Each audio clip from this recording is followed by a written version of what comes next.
Welcome back to the Nerdrotic podcast. My name is Gary Beekler. I'm live in San Francisco, California, and I come to you from nerdrotic.com. And as always, down in San Diego is my good friend, my counterpart, my comrade, Dennis Pathalkas. What's up, Dennis Pathalkas? Nothing much. How are you guys doing on a Friday night? Am I plural now, guys? Or my family? I'm talking about everyone else in the chat. Everybody. Oh, and the guys in the chat and gals. It's not just us. Yeah. And non-binaries The and people alien in the chat. people of this realm. How are you? How's everybody doing?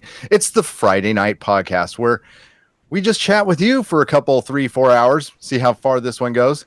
And we talk about the news of the day and whatever you want to talk about in the chat. Just kind of, a few of us just hanging out, having a good time. Kind of an extension of what we used to do in the comic shop that I used to own. We used to just sit around and talk a lot of times after we closed for many hours, actually. I remember that happened the first time I met you. Dennis. It did happen. Yeah, that's right. We did talk. We chatted with Russ, and Russ wanted to talk about like conspiracies and stuff, and we just kept talking about lizard comics. People that have taken over the government. What's funny is I kind of turned him onto that with David Icke. I don't know if you heard of David Icke, but he's like king of the lizard people. And I heard one of his interviews on Art Bell, and I gave him this is how old it was. I gave him some CDs that I burned, and he couldn't stop talking about it after that. That was funny. That was funny. Hi everybody. Who we got? We got Apple Crow and Dante S. Davis. Dante S. I think we even have Ghost Roll. I think he's in here. We got JP is in here. Bam's here. Bam. What's up, Bam? RoboBrain 10,000 is also around here. Mark Maginot. Viking bitch. Mark Maginot. I can see the chat now. Look at this. Papa Smurf has a fucking beard. That's the one thing that's just the thing that just stepped out. I have no idea what that's from, but yes, he does. He has a beard that I didn't get to comb my beard today. Sorry. I had to rush back from work. Work was a little nuts today, and it was for Dennis too. So not much happened today. Not at all. Not really a lot going on. It's this trailer for this stupid movie that's going to suck balls came out. All CG. It's going to be, not even as good as Superman versus Batman. Batman versus Superman. I hate that he got top billing. It can't be as good as Justice League, though. I mean, No. We're talking about the Infinity War trailer, and it was awesome. I don't know how much I could add to how awesome it was. I even got I was in the gym when I saw mine, and while I was running on the treadmill, which is I love the modern age. I can watch a trailer while running on the treadmill and then buy my tickets immediately. So I already have my Infinity War tickets. 7:00 Thursday night. Can't wait. This was the trailer we were waiting for, and I even brought that up to you a couple days ago. I was like, it's weird that we haven't gotten a full trailer for this movie yet. It seemed like they kind of pushed it back to the last minute. Now I see why. They wanted to, for one, they don't need to market this movie. Okay, they don't need to put up a poster or anything. The trailer was awesome. What did you think, man? I thought it was really freaking cool. What I also thought was kind of cool, and before we get to the actual video, was something that I read was that Marvel actually telegraphed this in Spider-Man Homecoming. Very, very kind of sneakily, in a way. Sneakily, yes. When Peter Parker is buying, he's in the deli, the bodega, buying a sandwich, and he gets some gummy worms, and he slams on the gummy worms on the counter. On the expiration date, it's 3/16/18. Oh, what? Well, that's a coincidence. Probably. No, supposedly that was actually in there for a reason, because they close up on the bag and you can actually see it's kind of a weird thing. They had the expiration. That's pushing it. I know, way too far. I just figured I'd throw that out there because I thought it was funny, and I just started laughing when I read it. Oh my god. I love it. We had it so well planned. We put it on an expiration date of a scene you don't remember in a movie, and just so we can go back, and that'll get people to go back and watch. Comic Book Cast 2 will do 7 videos on that today. I figured since we'd go take the little extra mile there. Damn that. You know what? Okay. And the question I have for all y'all in the chat too is, and I don't want to put it down on us because this is a celebration. I want to talk about how great this trailer was, but are you guys ready for it to end? Like, let's end on a high note. You know, I know it's going to go forward. I know there's going to be a phase forward. But like, would you be okay if they ended it here? I guess that's my question. I mean, it's okay that they're going on, and I hope the movies will be good. And you know, at least Black Panther 2 is going to be good. And we got Ant-Man and the Wasp. That looks really fun. But are you guys okay? Like, if this, like, if they knock it out of the park, are you like, I'm good? Okay, 20, 21 movies. I mean, that's Hollywood history. Nobody's ever going to repeat that in any franchise ever again. Are you okay with it? Are you okay with it, Dennis?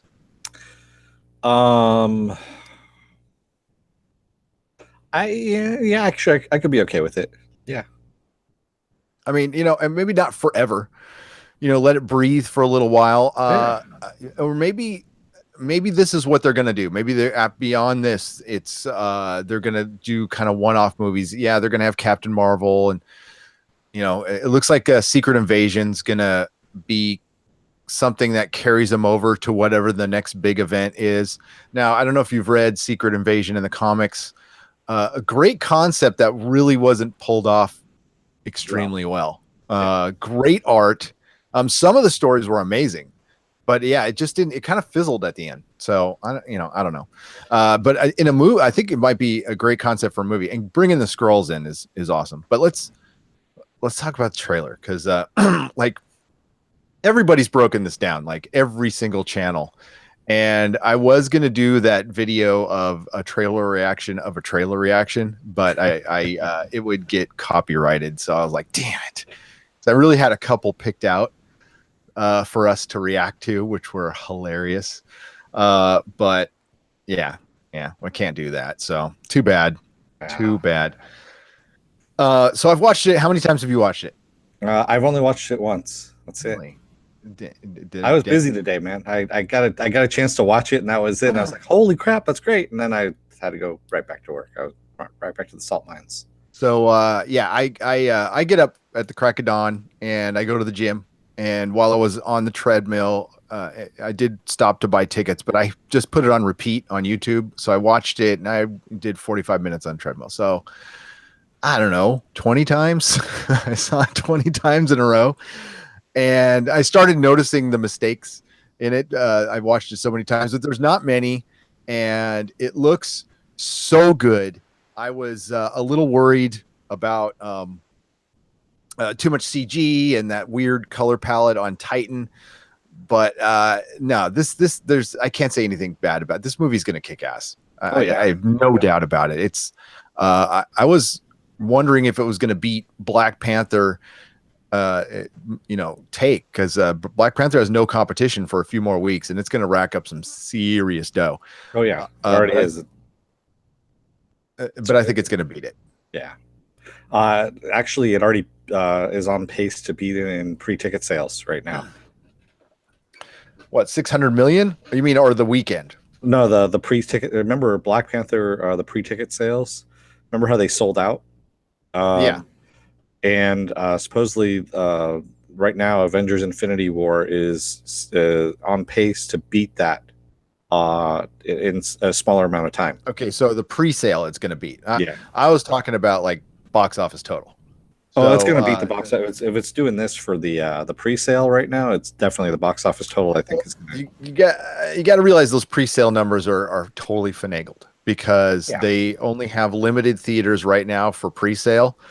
And they're going to be offering more tickets. You'll be able to get tickets the night of the show. You won't be able to get the reserved ones or anything, but they're going to add theaters all the way up till the end. So that's kind of in their control. I think it'll beat pre-sale. I think this will be by far the biggest opening weekend ever, not adjusted for inflation. So yeah, it's going to be great. My favorite parts in this trailer were just seeing them see the Peter Quill thing where he was talking to Iron Man and saying your plan sucks. just seeing them together. I don't know about the actual dialogue; it was fine, but just seeing them together and seeing heroes working together, like Doctor Strange, doing that Valerian thing, where he's like throwing out the little discs that Peter Star-Lord can jump on. Gamora's talking about Thanos was cool, and you can see that they're going to do some flashback scene with her childhood, which looks freaking brilliant. His armor, dude, which I was bitching about the most, looks so badass. Yeah, I can't wait, man. Yeah, I am geeking out for this. I even like the little end scene with, oh, who are you? I'm Doctor Strange. Oh, we're going with made up names. Okay, I'm Spider-Man. Yeah. That kind of Yeah, made me laugh. yeah. So you brought up in our pre-production meeting that Peter Dinklage is going to be in this, and it's not going to be who we want it to be, but I'm pretty sure it's going to be. There was a lot of talk today of the dwarves. They're going to help Thor forge his new weapon, which they CG'd out in the trailer when he puts his arm up and all this lightning goes up. He's supposed to be holding something. Yeah, and they took it out for some reason. I guess they want to save that. That was another one of my favorite parts was when Rocket Raccoon and Groot are looking at Thor in awe. And these are two people who okay, Groot's like just a teenager and always in his video game, and Rocket is just the most jaded, unimpressed being in the universe. And for both of them to stop what they're doing and be in awe of like Thor just, bringing on the thunder, that was rad. That was so killer. We didn't see Hulk, but we saw Hulk in some armor, which is so badass. The Hulk armor. Yes. The Hulk armor, wearing armor. And it made me think of an amazing comic book I read last night. It's part of some sprawling crossover, which I have no idea what's going on, but I picked it up because Bruce Banner's back as the Hulk in Marvel Comics. And if you haven't been reading, no, Bruce Banner's been dead. But they really explained it so well without totally spoiling the comic. You can't kill the Hulk no matter how hard you try. So so they do this whole storyline of how he gets to that point, and it's kind of like picking at a scab. They equate it to picking at a scab too much, and they do this big sprawling scene where it starts out from his origin. It shows all the time people brought him back, and then it leads into this new title page called The Immortal Hulk, which was so badass. So I was just fired up about the Hulk. I definitely pick up that comic. I forgot what number it is. But it's got Hulk on the cover. It says Avengers No Surrender. Viking Bitch was asking who is Peter Dinklage playing, and Rubber Brain 10,000 said probably a dwarf. They haven't revealed it yet,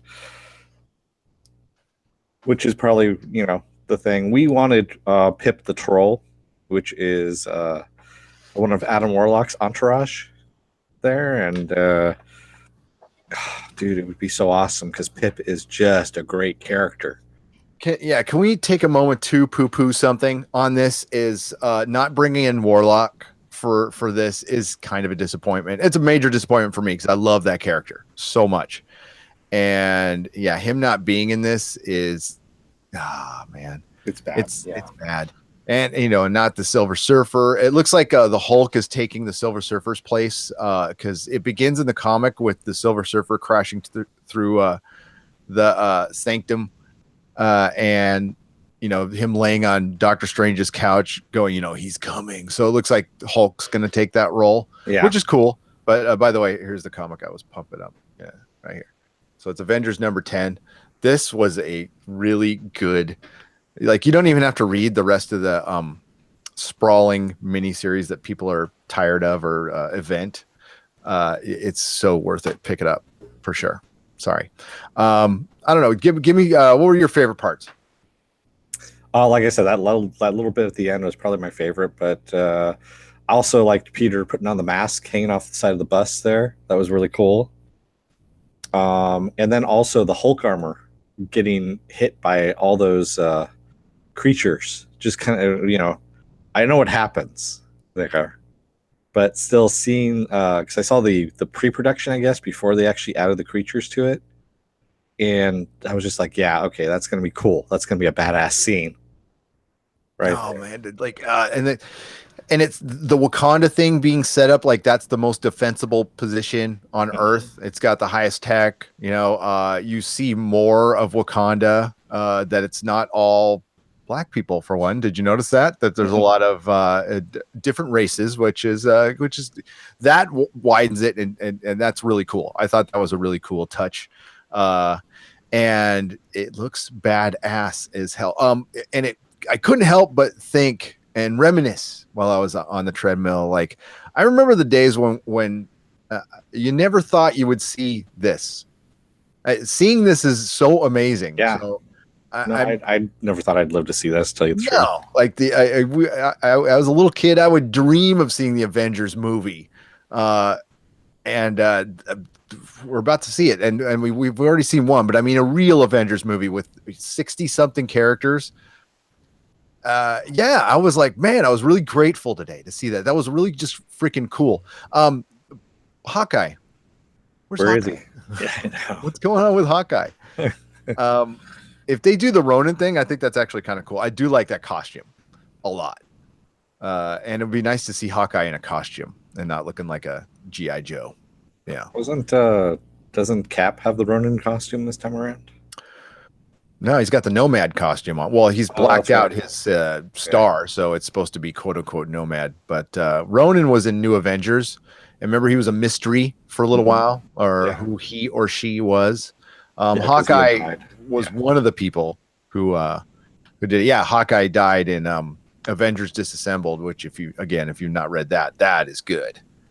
That is really good. Where Vision dies too, and everybody always comes back though. I know. I was. Let's see what the chat has to say about that.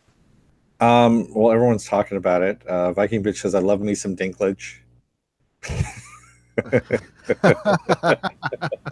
I was gonna say something. I'm like, nah, I'm gonna just leave Some it. low hanging fruit right there, Yeah, buddy. it is. It is. Davis 404 says those creatures have names, you insensitive clod, in reference to my creature comment climbing over the Hulkbuster armor. Yes, and we don't know what it is, but yeah, they do have names. But yes, I am an insensitive clod, and yes, I'm gonna leave it at that. Hey, Rough Girl, by the way, she's in here as well. Um, and who said they had? Oh, there we go. Ghost World says he's got a man crush on Chris Evans rocking that beard. That's a good looking beard. I really. I want my superheroes looking like the superheroes at the end, but in the beginning, it's fine. He can rock the beard, little mystery there. Now it looks really good, and Chris Evans' hair pieces get better and yes, he's wearing hair pieces. I'm sorry to say, every movie, and his hair looks damn good. Dante S says, "How strong is Thanos physically? Much stronger than the Hulk, or comparable?" In the comic books, he is still stronger than the Hulk, but it depends on what phase of the Hulk you're in. Mm-hmm. Because the Hulk's strength varies, and it's from creator to creator, but at his essence, there is no limits to his strength. It depends on how angry he gets. But Thanos is just south of a god. So he's taken, he could probably kick the Hulk's ass in the MCU. That would be my thinking. He might Hulk might be able to stand in pretty well. So Yeah. I don't know. I don't know how. There's going to be more than physically strong. Like Thanos is in the comics anyway. The older ones I read was also like this amazing scientist. He would make that giant ship. He would make this crazy technology. So Yep. Ghost World says at Dennis, and speaking of which, they couldn't have given Cap a better shield while he's in his emo Cap mode. they gave him a little gauntlet shield. Yeah, It was they an gave him emo shield. Yeah, it's kind of fitting. I thought it's I his like hot it. topic shield. The gauntlet. No, I hope that's not a shield. I like the fist thing, but I want a proper shield. Yeah, he's gonna get a proper shield. Trust me, he'll have one. Viking bitch asks, is his beard a wig too? It's a merkin. Yes, as Apple Crow says, it's a merkin.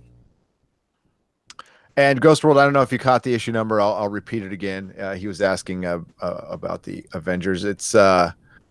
So it's Avengers 684 and number 10 of the event. But again, and that's this is Diodato, I think. No, it's not Diodato. It looked like it for a second. I can't pronounce this guy's last name, but it is a gorgeous book. It is a great read. Pick it up. Totally worth it. Hawkeye is chilling on the farm, says Bam. That damn farm. That farm cost us Joss Whedon. And but apparently Joss Whedon is back on like he's doing press with Marvel. So I think they have made up. Well, yeah, he's doing a comic book for Marvel right now. I know that. Yeah.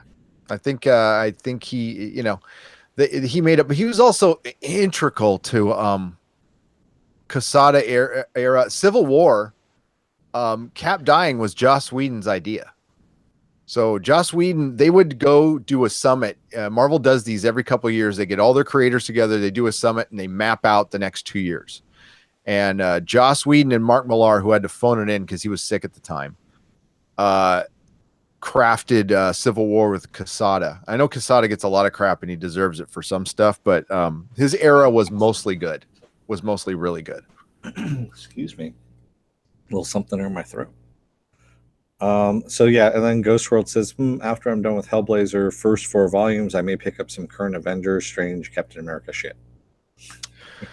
They're doing this fun thing. I don't know how good of an execution it is, but it's called Damnation, and Las Vegas was destroyed in Secret War, so Doctor Strange has to go back and check it out, and it's basically every Marvel hero as a Ghost Rider. Yeah, everyone's becoming a Ghost Rider. Yeah, which is right up my alley. I'm so happy about that. But nobody's riding bikes. They're just ghost non-riders. They should all get motorcycles. What the hell? Do it. Is his beard a wig too? Or is his beard a beard? Is his girlfriend a beard? I'm just kidding. No, his beard is real. But yeah, the hairpiece. Yeah. You missed my whole Merkin comment, which Apple Crow had echoed as well. Echoed as well. Okay. That's it pretty much on the comments. All right. Should we go on to the next trailer? What is the next trailer? The next trailer is Fantastic Beasts 2, Electric Boogaloo. Sure. I don't know. I'm a Harry Potter fan. I'm a big Harry Potter fan. Me and the kids got into that, and I got into it as much as my kids did, and we loved all the damn movies, and we read all the books. And I did not like Fantastic Beasts very much. The last movie, I thought it was very boring, which was kind of sad. And they were just trying. I don't know. I saw what they were trying to do. And if you're not into Harry Potter, like, sorry, but they're trying to reintroduce the world. We always thought they would, like, J.K. Rowling doesn't need the money. But I always thought she would come back because, and I'm sorry if you're a fan of J.K. Rowling, I am too, but that woman craves attention like no other. Just look at her Twitter. So I knew she would come back, and I'm glad she did. I read that the horrible play script, The Cursed Child. Maybe it was a better play. I don't know. I might check it out someday. But the trailer looks good because Dumbledore's back. And Jude Law is Dumbledore. I mean, it looks like Jude Law to me, honestly. Mm-hmm. But just to have him back with Johnny Depp as Grindelwald, and I don't know if you know the history. If they get rid of just pretty much all the main characters except for Fogel, is that his name? I don't know. I'm honestly not a big fan of this, so I don't know. We just talked about him last night. You know who he is. He was in Fogelberg, Dan Fogelberg. Dan Fogelberg, yeah. Yeah, except for him. Fogler, yeah, that's right. Yeah, because he did a comic with Derek. So I thought you were talking about a Harry Potter character there for a second. No, he's in it. That's what kind of threw me off. That was all. He is a Harry Potter character. Well, he's in Fantastic Beasts. He's a Fantastic Beasts character. Okay. So yeah, get rid of all of them and just do Dumbledore and Grindelwald. Yeah, it looks. I like the trailer. I thought it was pretty good. So I don't know. We can talk about in the trailer that I haven't seen that you did. Yes, you're talking about the Outlaw Johnny Black. Yes. The Outlaw Johnny Black is a Michael Jai White movie that was crowdfunded. And if you don't know who Michael Jai White is, then you don't know one of the best blaxploitation comedies, Black Dynamite. And this is just basically following in the Black Dynamite's footsteps. But it's a Western. And God, I was just like, it's a 3-minute long trailer. It's actually a really long trailer. And it seems like they give away most of the movie, but damn, is it good. He plays a gunfighter, Michael Jai White, who is trying to find the guy who killed a lot of people that he knows. And he ends up posing as a preacher and going into town and cleaning up this town. And it's pretty funny, actually. The main villain is Martin Kove, the guy who plays the sensei from Cobra Kai, or not Cobra Kai, but Karate Kid, the original Karate Kid. Him. He's still alive, believe it or not. Still looks really old, but, as all of us do from that time. But yeah, he's the bad guy, man. It's damn funny. So yeah, I'm looking forward to this. It looks really good. Can't wait till it comes out. Okay. So we want to talk to. You want to do more awkward silences, or we want to talk on a podcast here, Dennis? Yeah, I was just waiting for you to finish whatever drawing whatever you were drawing there. So it's a news show. This is yours, baby. Okay, so we're gonna go over. Let's go over. Ridley Scott is going to be talking. He's actually in talks with Fox to direct Greg Rucka's Queen and Country, which is a graphic novel that Greg Rucka has done. And right now they're just in the talks to do this, of course. But this is going to be Ridley Scott's first comic book movie. Right after he was done talking shit about comic book movies. Although this isn't your typical comic book. It's actually, it's pretty good. I'm not a fan of Greg Rucka at all. I think he's one of the most preachy writers ever. But this might be good. I don't know. I didn't love the comic. It was okay. But I can't read anything by Greg Rucka ever since he made what was it? He did Wolverine with Derek, so I was forced to read that, and the art was great, but he had to mix in Wolverine.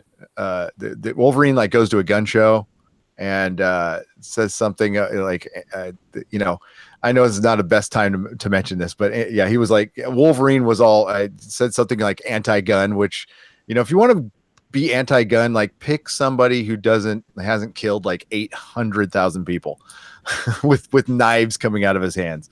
Yeah, that was just too much for me. So I don't know. And that was just the tip of the iceberg with that dude. But this might be good. I've read the comic and I think it's in Ridley's wheelhouse. So it could turn out pretty good. Yeah, it's kind of like Kingsman in a way. But not as fun. Yeah, not as fun. Yeah. Exactly. Yeah. So yeah, it could be. I can see him mucking it up, though. Tell you the truth, yeah, that's Ridley Scott. You don't know what you're getting with Ridley Scott. You're either going to get something brilliant or something mediocre. So yeah. I kind of figure we're going to get the latter more than the former. But I don't hate Ridley Scott. Hey, those who try the most fail the most. Okay, and he's really given us some good stuff. Not really recently, but and it's you could tell ever since his brother died. He's just been working and working and working. I think that really hit him hard, and it would. They were close, and I still think his brother was the better director. I think you're in the camp too. Yeah, definitely. Tony Scott was definitely the better director, and he took a lot more chances too. I think style wise and also film wise as well. Yeah. So that looks pretty good. Yeah. So also in that same kind of world, if you will, we just found out that Danny Boyle, he just happened to mention that he's working on James Bond number 25 right now. That is so badass. Yeah. We're going to get, here's what I want out of James Bond 25. This is Daniel Craig's last James Bond standalone. I don't want an origin James Bond. I don't give a shit about where he came from. I don't want it to be an ending in any way, shape, or form. I just want it to be a standalone, fun Bond movie, and finally give Daniel Craig a fun Bond movie. I would definitely slant towards Roger Moore on this one, big time. Not go full, don't go Moonraker on us. But Spy Who Loved Me, Man with the Golden Gun, Live and Let Die, something like Live and Let Die. That would be perfect. Live and Let Die was a good movie. Yeah, That was I have to damn admit. good movie. Yeah, I don't know about the humor portion of it. What I want to see from this, I'm really disappointed that Blofeld is not coming back. We already After know that that. build up, yeah, he's not. So, and that's really disappointing because it was such an awesome build up, and having him finally reveal, that they were related, or at least not related, but grew up together, and one influenced the other, and so on. Basically, they created each other, if you will. And I thought that was actually kind of cool. Yes, it's hackneyed and stuff like that's been done before, but the way they did it in Spectre was really, really cool. And I'm just really disappointed they're not bringing him back. well, Blofeld wasn't in every Bond movie. No, he he wasn't. could be working without being in it. I don't know. I don't like to see carryover in Bond movies. I like to see him standalone. So they always that was the best thing about Bond. They need to do that with a lot more superhero movies too, where it's like bring back the same cast. You can slightly refer to the last one, but everything doesn't have to be super connected, unless you're going to do it as good as Marvel, which most people aren't. So don't do Bond and recast your superhero. I know some people are against that. Like with Iron Man, we're talking and we'll swing back into that because I do want to talk about like who do you think is going to die. Gary Sue. That's all I saw. That's what I saw too. That's why I started laughing. But I like to see him standalone. I like to see recasting. I don't think any actor is bigger than a character. Robert Downey Jr. is not bigger than Iron Man. Heath Ledger is not bigger than Joker. So they need to continue it. So I'm sorry to see Daniel Craig go. He's had a pretty good run. Nothing got even close to Casino Royale. I mean, they were decent movies. They were good movies, but like Casino Royale was great. So great. Yeah.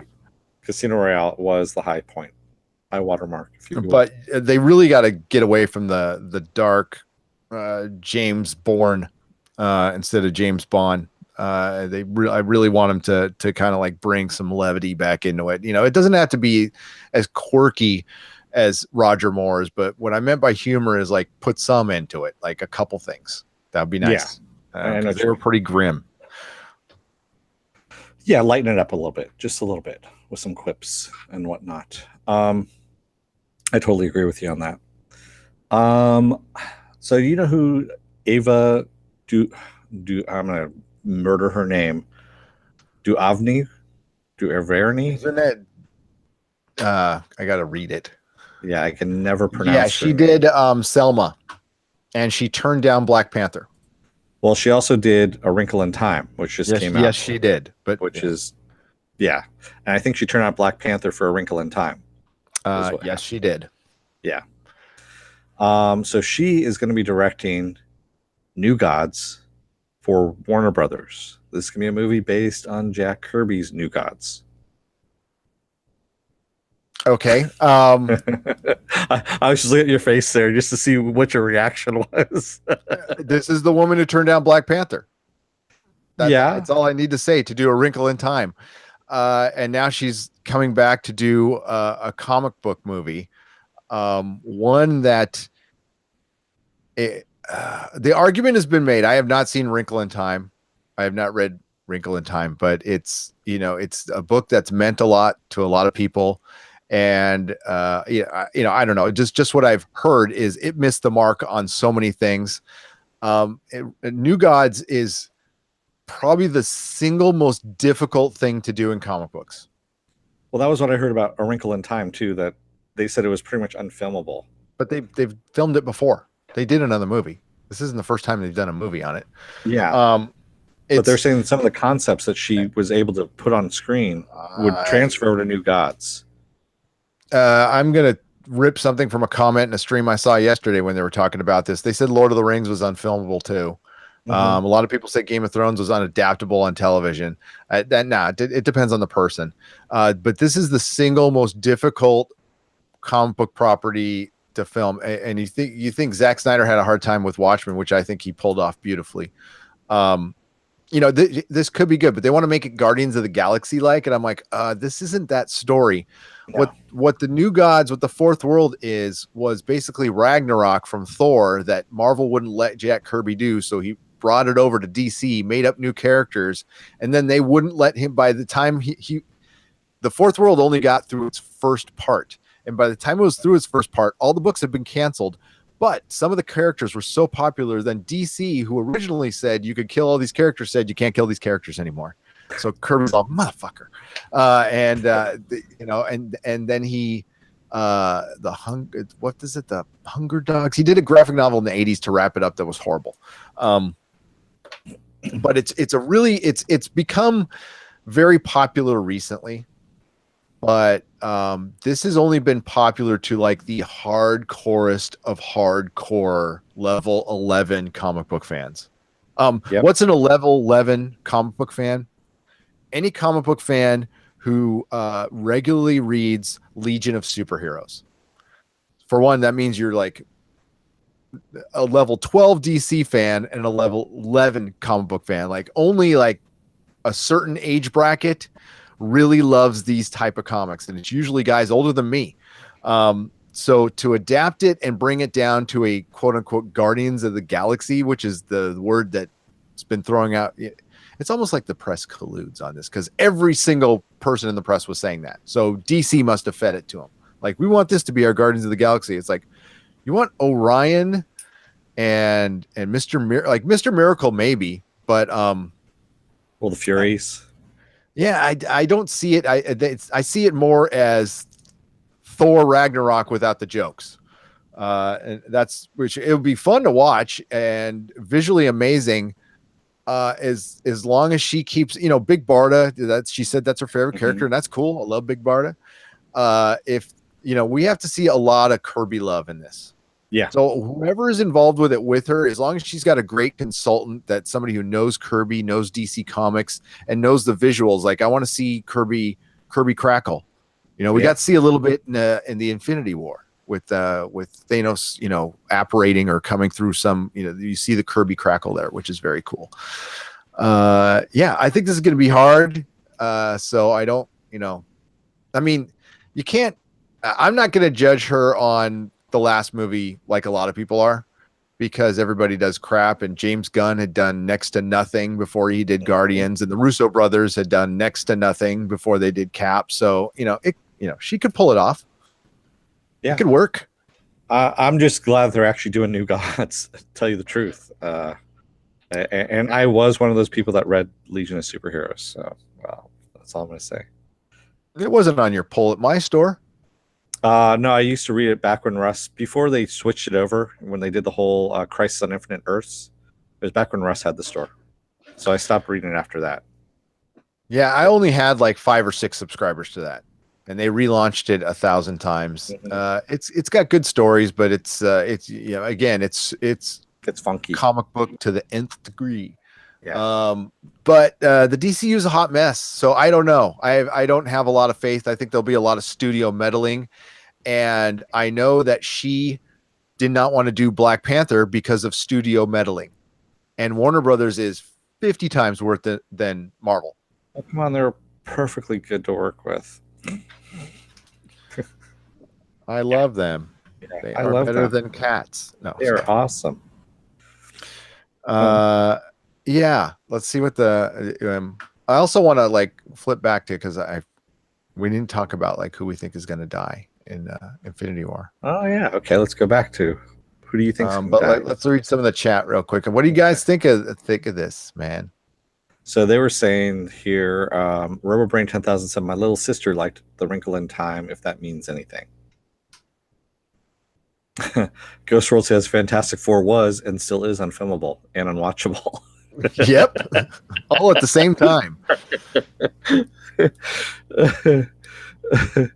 I'm sorry. And Davis 404 says the New Gods were awful stories. There, I said it, but people remember New Gods well and have raised it high with new stories. Okay, and thank you for saying that. They were freaking terrible stories with the most gorgeous art. So I think people are remembering the art. Yeah, the art. And this was a time that these stories would have sold. Okay, and they didn't. So I thought some of the concepts were really, really, really cool. And if they modernized it, but it's all about the art with those things. And RoboBrain, it does mean something that your sister liked that movie. It actually does, because that's who it was made for. You know what I mean? It's not made for 50-year-old dudes. But you should always try to make, well, for one, when you're making a multi-million/billion-dollar movie, every one of them needs to be made for mass appeal. You want everybody, you don't want specialized stuff is for television and for indie movies. So that, and at least she tried. At least she tried. But Disney didn't think enough of her to keep her around, which, I don't know. To A Wrinkle in Time? Say that again? You broke up. She's not doing the sequel to A Wrinkle in Time? Or no. I don't think there's going to be a sequel. Unless Oprah finances it herself, which she could. Because I thought they were doing that whole series of books. That's what I thought was going on. Well, I don't know how I don't know how much it did in the theaters. It depends on how much it makes. Rubberbrain 10,000 says at least she recommended Ryan Coogler after declining to do Black Panther. Oh yeah, that was a good thing. That was a good thing. And Ghost World says, not saying it's going to be good, but we can't deny something new and different is needed. Some breath of fresh air. Absolutely. Yeah, I am not. I don't know. They're the only person I think who would be right for it, and that's if he all of a sudden developed a gene to where he could work with a studio, is Terry Gilliam. But he can't. He can't work with studios. He's too nuts. So yeah, why not? There's nobody who I think would be tailor made for this movie. So why not give it to somebody, who at least had her first, dived in first with all the crazy effects and stuff, and now has some familiarity with it. And I don't know if she's a fan of the comics. Maybe she is. I hope she is. Yeah, I think she is. So there we go. Going back to the whole Bond thing, the guys are saying here, Pierce, Dante S says Pierce will forever be my favorite Bond. I loved Pierce. I did. See, he was the one I actually stopped watching the Bond movies because of him. Really? I stopped watching Timothy Dalton. Yeah, Timothy Dalton. See, I read the books, so Timothy Dalton was closer to the books, and then Pierce just read the books. Timothy Dalton, a little bit. He was more, well, they adapted two of the newer books. I forgot by that author, License to Kill. That was horrible. Timothy Dalton was, I don't think he was that close to the Bond in the books. The Bond in the books, I guess more in the generic looking, he's supposed to be generically handsome. But no, I've always thought Daniel Craig was pretty damn close to the Bond in the books. Daniel Craig is very close to the Bond in the books, especially the Casino Royale. Yeah, he did a great job. Because Ghost World says, you guys think Casino Royale was the best? I don't know. I think Skyfall was the best of the Craig series. Casino Royale. Skyfall's second best. Yeah, but Skyfall, we can always agree to disagree. It's cool. Exactly. And I'm with you on that. That's my order of things as well on that. What's your favorite Bond film? My favorite Bond film of all time is Casino Royale. Yeah. Craig. Okay. Yeah. My second one, and a lot of people don't like this, I already know this, On Her Majesty's Secret Service. That one's pretty good. Now that guy looked like Bond. Yeah. That was Bond. Yeah. That is straight up how he's supposed to look in the book. The ending of that movie, he already had told the producers that he wasn't going to play Bond again. So they didn't tell him how to do the scene at all.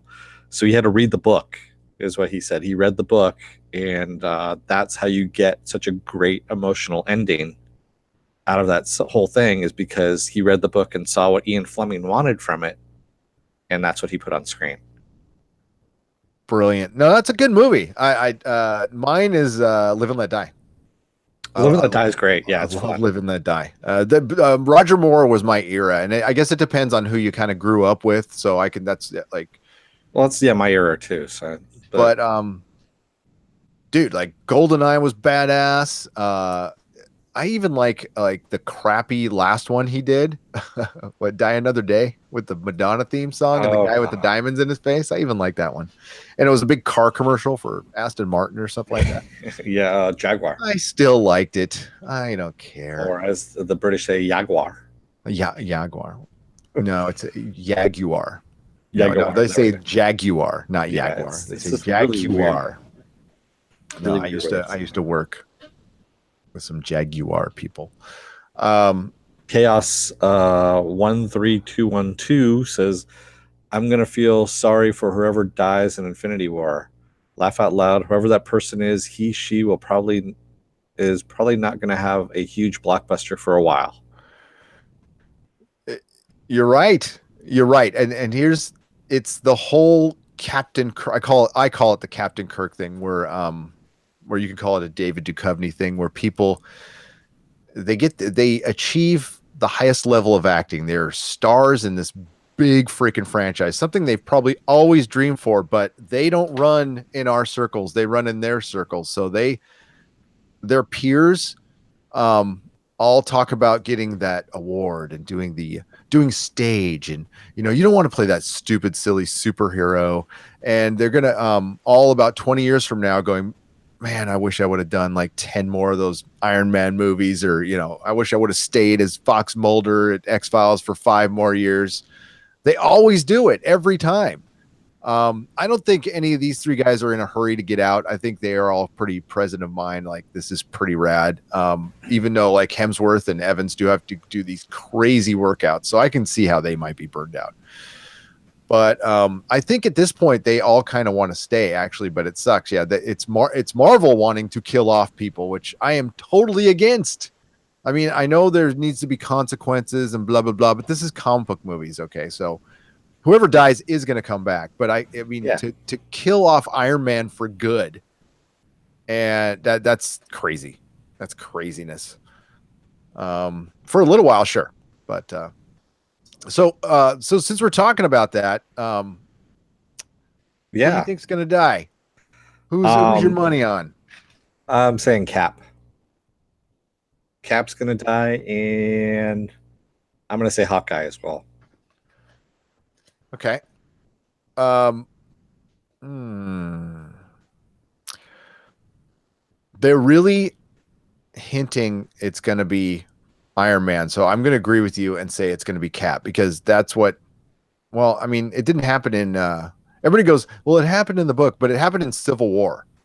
So if we're talking about extending Civil War, it actually happened in the Cap issue after Civil War, which I was really pissed about. I wanted that to happen in Civil War, and that snuck up on everybody. I remember walking to work, and I got a phone call from Ray, and Ray's like, there's a line, you know how Ray used to talk. There's a line of people in the door. Okay. I'm like, what the fuck you say? I can't understand you. And then he goes, there's a line of people in front of their door, Gary. I'm like, a line of people? Why? I mean, it's Wednesday. That's cool. He's like, no, it's a really freaking long line. Like, they're going down the street. They want Captain America. I'm like, so Ray tells me that Cap died, and he knew about it last night. And this is the people I work with. I'm all, and you didn't think to call me? No, I just thought you'd find out about it when you got into work. I'm like, Though, that is what Ray would do. You never told me that story, man. That's actually pretty funny. and I'm just like, thanks, Ray, for all your help. I'm gonna go pretend to strangle you in the bathroom, okay? I loved Ray. Ray came with the comic store. Chris's mom swore that she would put a Santeria curse on me and I'm not joking, if I fired him. So I never did, because she scared the hell out of me. Yeah. So yeah, it's like that. I'm sorry, I'm sidetracked. So I like that. Yeah. And of course we sold out in like 30 seconds, and the rest was history. And it made the news. And then Marvel got addicted to writing for headlines, and we are where we are today because of that. But yeah, I think Cap's gonna die. I'm gonna again write this down, folks. I'm agreeing with Dennis for a second time. Hawkeye is gonna die just because his story's gone freaking nowhere, and he was supposed to die, in Age of Ultron, and he didn't. I'm gonna go one even further. I'm gonna say his entire family is gonna bite the dust beforehand, and then in a Oh, this fit is of a rage, Disney movie.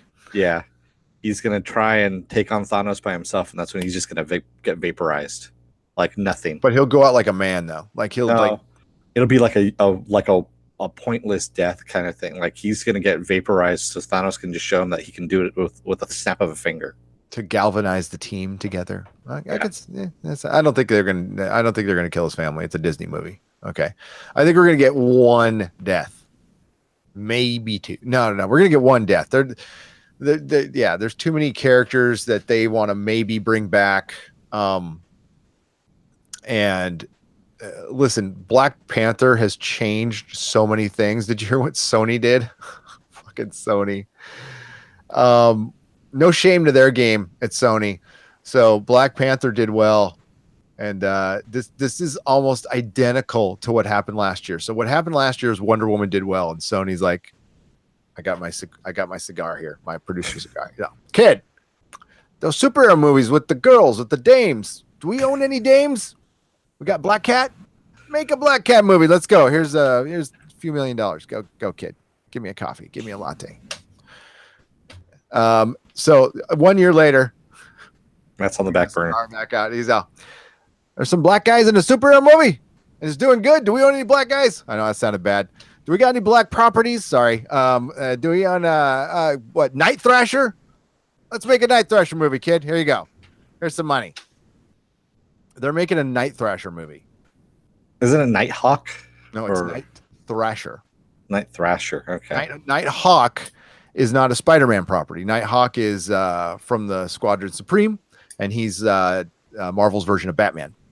But they own Night Thrasher. Okay, so what I didn't elaborate is Sony owns Spider-Man.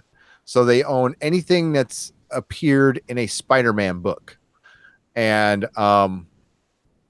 they Night Thrasher, which I would have gone with the Prowler first, maybe. Yeah. You know, still man, maybe at this point. So Night Thrasher was made up to rip off Spawn, and I love how there's a bunch of people on the internet going, "Man, it's a freaking Spawn ripoff," and it's like, guys, Spawn is Batman and Spider-Man, the two books that Todd McFarlane used to work on. He just melded the characters, you know, but did make him African American, which was a bold move back in the day. And it's cool. And as a matter of fact, I was watching my HBO Spawn cartoon a little bit last night.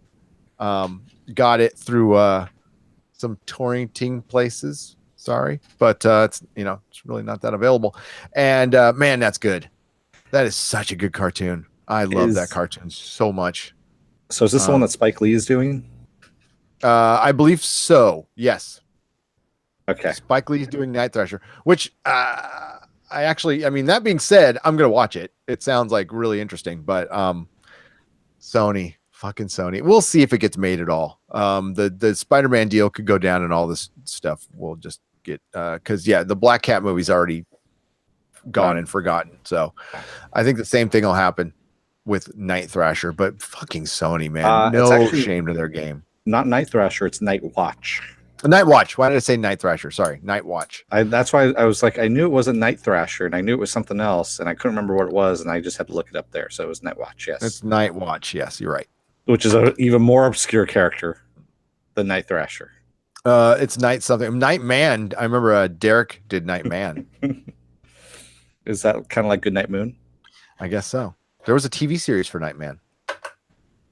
There was. Wow. Yeah. So I'm sorry, not Night Thrasher, Night Watch, but he's a Spawn ripoff, and he's like the costume looks almost identical. So Spike Lee's gonna be doing that. That's some crazy shit. So let's continue. Who does the chat think is gonna die? They were saying 10-1 odds on on Hawkeye there, who said that was K Sizzle, and K Sizzle also says, "You think Ed Norton regrets leaving Hulk? He didn't leave Hulk. He was fired. He was thrown out. Yeah. So yeah. So was Terrence Howard. Yes, he was. And Now they said, by the way, that cigar is legal now, is what Davis 404 says. All right. It is. Oh, that yeah. It's been a long time since I did that sticky icky. And Viking Bitch says, yeah, we need more dames in movies. We definitely need more dames in movies. Love the dames. I now that I think about it, I used to like Don Cheadle more than Terrence Howard, but I think I miss Terrence Howard as roadie. I think he was a good roadie. I would have liked to have seen him. Chaos 13212 says, I mean, they killed off Baron Zemo's family in Civil War. So yes, Disney does kill off families. Off screen. Like we Off-screen. heard about it. If they do an off screen killing, I just don't think they're going to do it.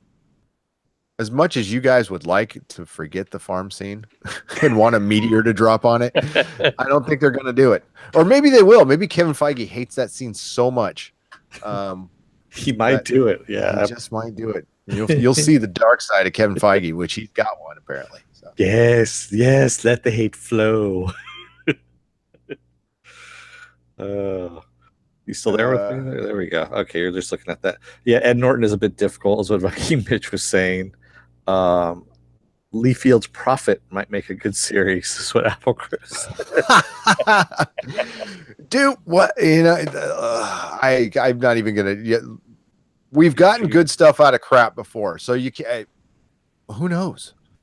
Who freaking knows? Extreme Universe coming up, so I've always been a proponent of remake bad shit to make it better. Don't remake good shit. Fine, there's so much bad stuff out there that you could remake and make better.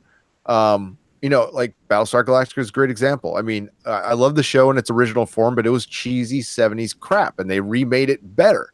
Something to that effect, Robert Brain liked the farm scene. There's always somebody who likes something. Okay. I didn't hate the farm scene. I don't hate Age of Ultron. I thought it was a pretty good movie. I don't know what people wanted. I think people didn't like, it was a little drab, but also, it went to some weird locations. And that does have something to do with it. They tried to go to different places and it was weird. And it didn't feel like a real continuation of anything. It felt like Joss Whedon really ripped it out and made his own thing. I don't know, but I liked it. Ghost World says, if this were the Logan movie, Hawkeye's family would be so dead in a gruesome manner. Oh God. If it was Fox, oh dude. That'd be live organ transplants. Yeah, I can't stand Ed Norton, says Apple Crow. He is a pretentious dude. But I saw his panel at Comic-Con when he was talking about Hulk, and I really liked what I heard. What he wanted to do. But yeah, apparently he's just a real prick. Real freaking prick. But I mean, if you like him, you really like him, but he should have been a bigger star than he was. That's why I say I'm really scared for Motherless Brooklyn. To see what's going to come out from that, because he's had that property, he bought it, and he's writing it, he's directing it, he's starring in it, and that's all I'm going to say.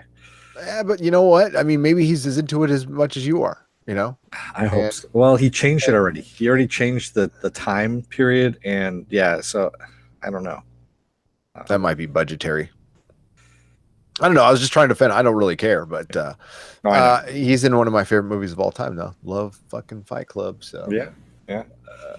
Chaos says, before a character dies, I seriously hope we get an Avenger assembles in Infinity War. Yeah, somebody's got to say Avengers assemble. They've been saving it. So, although we didn't get a spoon in Tick, we got like a half-ass spoon. So I don't know. Yeah, they have to say it. I hope so. Didn't they almost say it at the end of? Yeah, they started to, and then they cut it. Age of Ultron. Yeah, that's when. Remember when we did the review? It seems so long ago when we did that review for that movie. Well, it's because it was long ago. Whedon's script was butchered. He knows how to balance moments. I agree. I think Marvel did fuck with him way too much, because I've seen all of his, almost everything that guy's done. I can't think of something I haven't seen that he's done. And he's never had inconsistent moments. Even in freaking Dollhouse, which was not good. It was still, nobody could have made that watchable. and he did. So because it was really kind of a bizarre concept that I don't think it was that great, but and now that you look back on it post Me Too, it's kind of but Yeah, it was very rapey. problematic, we'll That's say. all I want to say. Yeah. But he still made it watchable, so I don't know. I'm a fan of Whedon, and if all he did was cheat on his wife, he's a he's a director in Hollywood. Davis 404 says Marvel is saving up two things: Kirby Crackles and Avengers Assemble. Right. I like Dollhouse. I am that guy. It's okay to be that guy. I didn't hate Dollhouse. My wife loved it. Yeah, I liked it too. I mean, but yeah, you have to admit it was kind of rapey. Not kind of, it was. Yeah, It was it got really good towards the end. I mean, like it had a bit of a rough start, and I'm Eliza Dushku. Yeah. Yeah, I am a huge fan of her. I love Faith. I'm a huge Faith. John hates Faith, our other co-host. I actually watched I read the comic because it continued on in the comic. It was season 4 of the comic, and that was really good. It was Into the future, and it was really good. What comic is Whedon doing for Marvel? I know he's doing the Buffy comic. He's doing X-Men. Oh, that's great. That's what he should be doing. Mm-hmm. I'm telling you, know what? They're saving him to direct X-Men when they get the property back. I guarantee you, he should have directed X-Men before. I'm glad in hindsight that it didn't happen. But yeah, and when he does direct it, and everyone sees how good it is, everyone's going to say, "Singer who?" Somebody brought his name up the other day. That guy's done, man. Yeah. Listen, what Singer's done, he's done so much damage to X-Men, though, and that's why I bet you that's factored into the price with Marvel buying Fox. Mm-hmm. Is I'd be in there creatively going, listen, guys, you've kind of effed up some of our biggest stories, like the Dark Phoenix saga. You're doing it now for the second time, so we can never go back to that. Yeah, not in the next 30 years. Okay, it's going to have to be a long time till we go back to that. And it's still going to be tainted because somebody has done it. You can never go back to that again and it be as exciting. So you're going to have to find, they're going to have to like maybe not adapt stuff from the cover, or maybe Joss Whedon can just adapt his own stuff. Astonishing X-Men, which was damn good. That would work. Or bring in the Brood and just make them the Xenomorphs. What the hell? That'd be fun. Well, he can already have them as the established characters that they are, and just use the comics as the continuity, and do what you said, bring in the Astonishing X-Men and do that. Well, there's a ton of stuff they can still do that's really, really good, but the Dark Phoenix saga is gone. That one's gone. Well, yeah, and also they're bringing in the Shi'ar Empire in this one that's coming up. So, they are. They're bringing in the Fox movie. They're bringing in the Shi'ar Empire. Oh boy. Yeah, Leandra and all that stuff. They cast Leandra. So, well, at least it's not Bryan Singer directing it, so it might be good. True. And speaking of which, we do have a photo that's up of these characters in their new costumes. And their new costumes look strangely like Frank Quietly's artwork.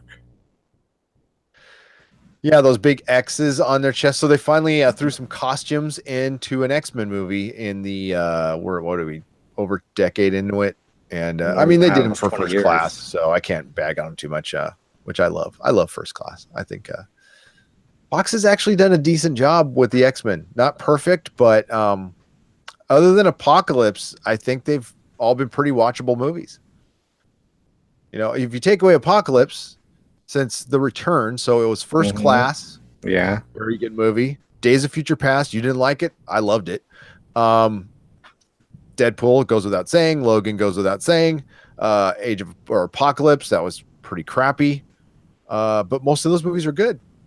So, I mean, even with Singer involved, those were watchable movies. So, and maybe this next one will be good. I don't know. Sophie Turner, though. Yeah. She had a rough time. I hope she works on her American accent a little bit. She had a rough time that last movie, and people cannot deny that. I love her. Like she's a little more awake than what she does. She looks like she's half fallen asleep during her film. Okay, Pot. Hi, my name is Kettle. Yeah, I know. I speak from experience, though, so I'm not an actor. Applecrow says First Class was my favorite X-Men movie. I would have to agree with you on that one. I mean, are we counting Deadpool as an X-Men movie? because that would be my favorite X-Men movie. But other than Deadpool, First Class. Not Logan. Logan's like a great movie, but can I say it's a great movie and not my favorite? Yeah, you can say that. Yeah, that's that. It's not something. What with my taste, it's something I want. I like to rewatch stuff. I don't want to rewatch Logan. It's a great movie that I don't want to rewatch. Yeah, I've seen it twice and I'm good. Honestly, going back to Ghost World says here, First Class gets it just from the Fassbender Argentina scene. Yeah, I could have had an entire movie of nothing but Magneto hunting down Nazis, and that would have been kick ass. We were supposed to get a Magneto solo movie for the longest time. Mm-hmm. And it never happened. I don't know why. I would watch the hell out of that. Yeah. Just him in his Nazi hunting days out down in South America. Mm-hmm. That would have been awesome. Dante S says, damn, I wanted Apocalypse to be great so bad. He is by far the best X-Men villain. He is what Thanos will be in the next one. Hopefully. Agreed.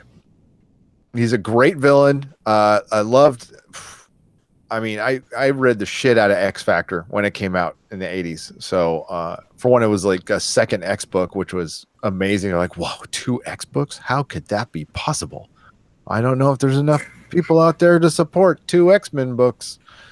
Yeah, they're like 80 now. Yeah. If only Deadpool was rated X or an NC-17. I bet you there's a cut out there.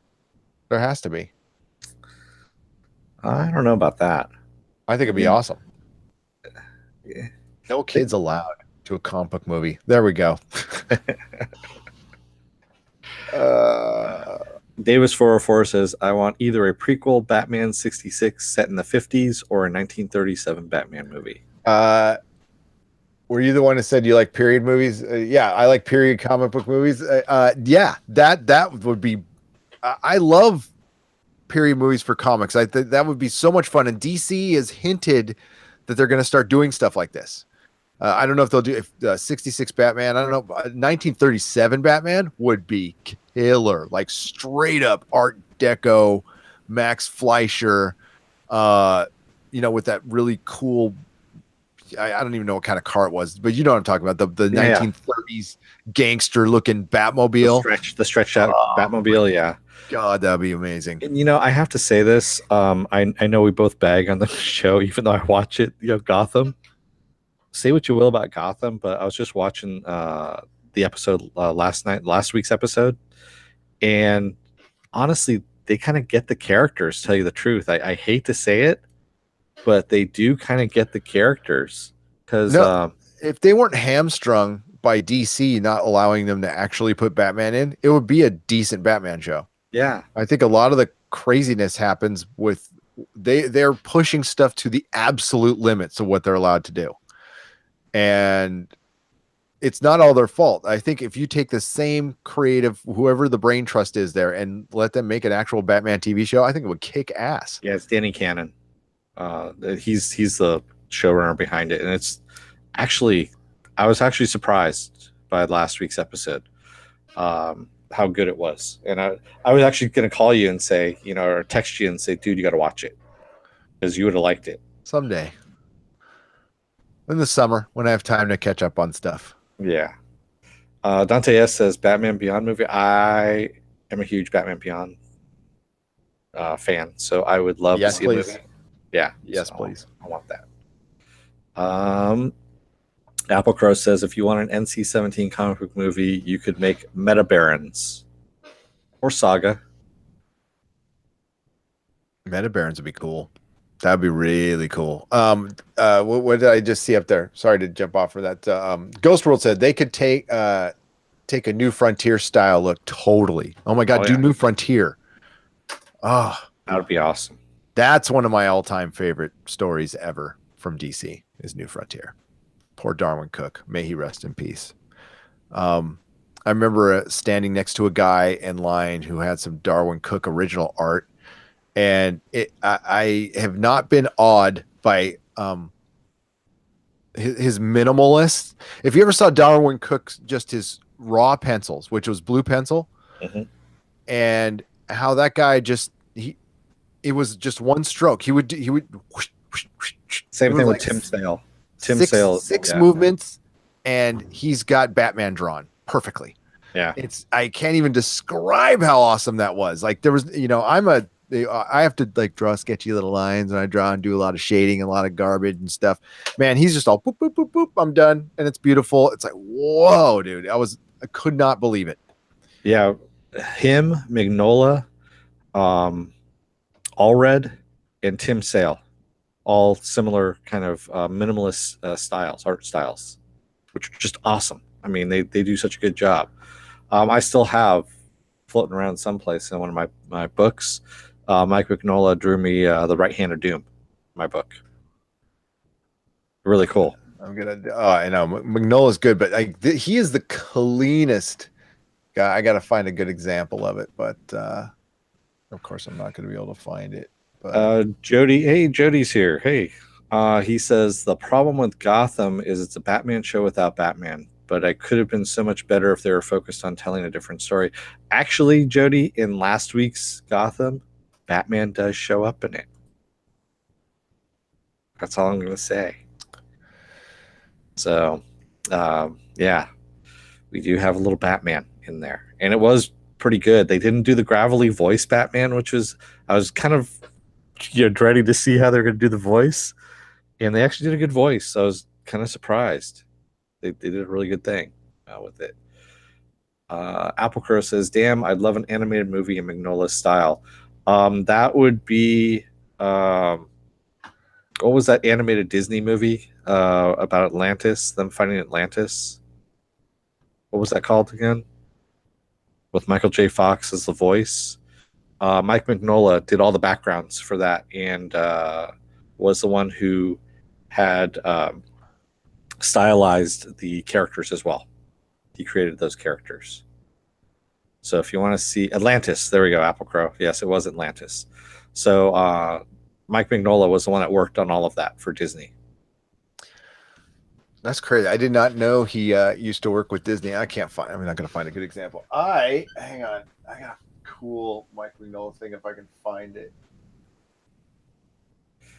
Somewhere in there. Nah, I can't find it right now. He did a Doctor Doom, Doctor Strange story. Oh, it's so freaking. It's a graphic novel. It is so good. He didn't write it, but he drew it. I gotta find it. Keep talking. Yeah. So Davis404 says, I grew up drawing with big sticks. I don't do prep. I draw fast. Yeah. Art school pretty much ruined my drawing. I can say that right now. Oh, yeah, I'm glad I never went. Derek never went either. Okay, like here, I'm gonna. This is Roger Stern wrote this. Mike Mignola. This is some crazy good shit. It's Triumph and Torment, and it's Doctor Doom and Doctor Strange versus Mephisto, and that's gorgeous. Definitely check it out. Nice. One of my favorite stories ever. So, yeah. Sorry, I'm sorry for the non-comic book people, man. I'll get started and I won't stop. So, RoboBrain 10,000 says, I stopped watching Gotham when Gordon killed off Lee's husband. Spoiler? No, I'm just kidding. It was like 2 seasons ago. Well, it's not a show we talk about here. See, I like to focus on the things we talk about on the show. I would love to talk about Gotham, but nobody would watch our videos. So, sorry. Yeah, and Giodi says, at RoboBrain 10,000, I'm a glutton for punishment. I haven't stopped watching despite my misgivings. This week's episode was a bit interesting, and Dennis is right. Last week's was surprisingly good. So I got confirmation. Because Dennis needs it. I do. What do I think of Alex Ross? Asked Jody. I'm a little conflicted with that because his art is beautiful. I love Marvel's, but I like his completed works. He just does too many covers, but it's essentially he's a really good painter, but it's tracing. Sorry, Yeah. it's bad to say, but it's tracing, and I am a big fan of people who do not use light boxes. I don't. Okay, so people who don't, if you got to do that to get work done in the comic book industry, you have to do it now. So I understand why people use 3D models and light boxes. I'm sure they don't use light boxes. That was like old school. They can just use Photoshop now. I like everything being hand drawn. I'm a old school. Hey Gary, come on. Dennis is on point with his stuff. Of course he is. Of course he is. Now we give each other shit all the time, so I'm used to this. Oh yeah. Yeah, don't encourage him, Jody. I think he's right all the damn time anyway. I'm just trying to bring him back to earth a little bit. Dennis had a reputation at the comic store. Okay, so if 5 people would say it's black, Dennis would say it's white, like clockwork. So not all the time. All the time. 60% of the time, it was all the time. 97% of the time, it was 103% of the time. 103% of the time. 110%. Backs were against the wall. Sorry. Yeah. So into the news a little bit more here.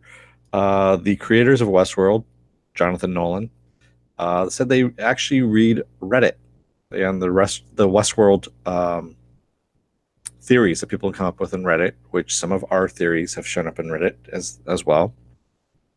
And he said that what they're going to do is for season 2 is they're going to take some of those theories and actually weave them into the storyline for season 2. I think that is cool as hell. For one, I think it's just a creator admitting it. For one, so kudos for.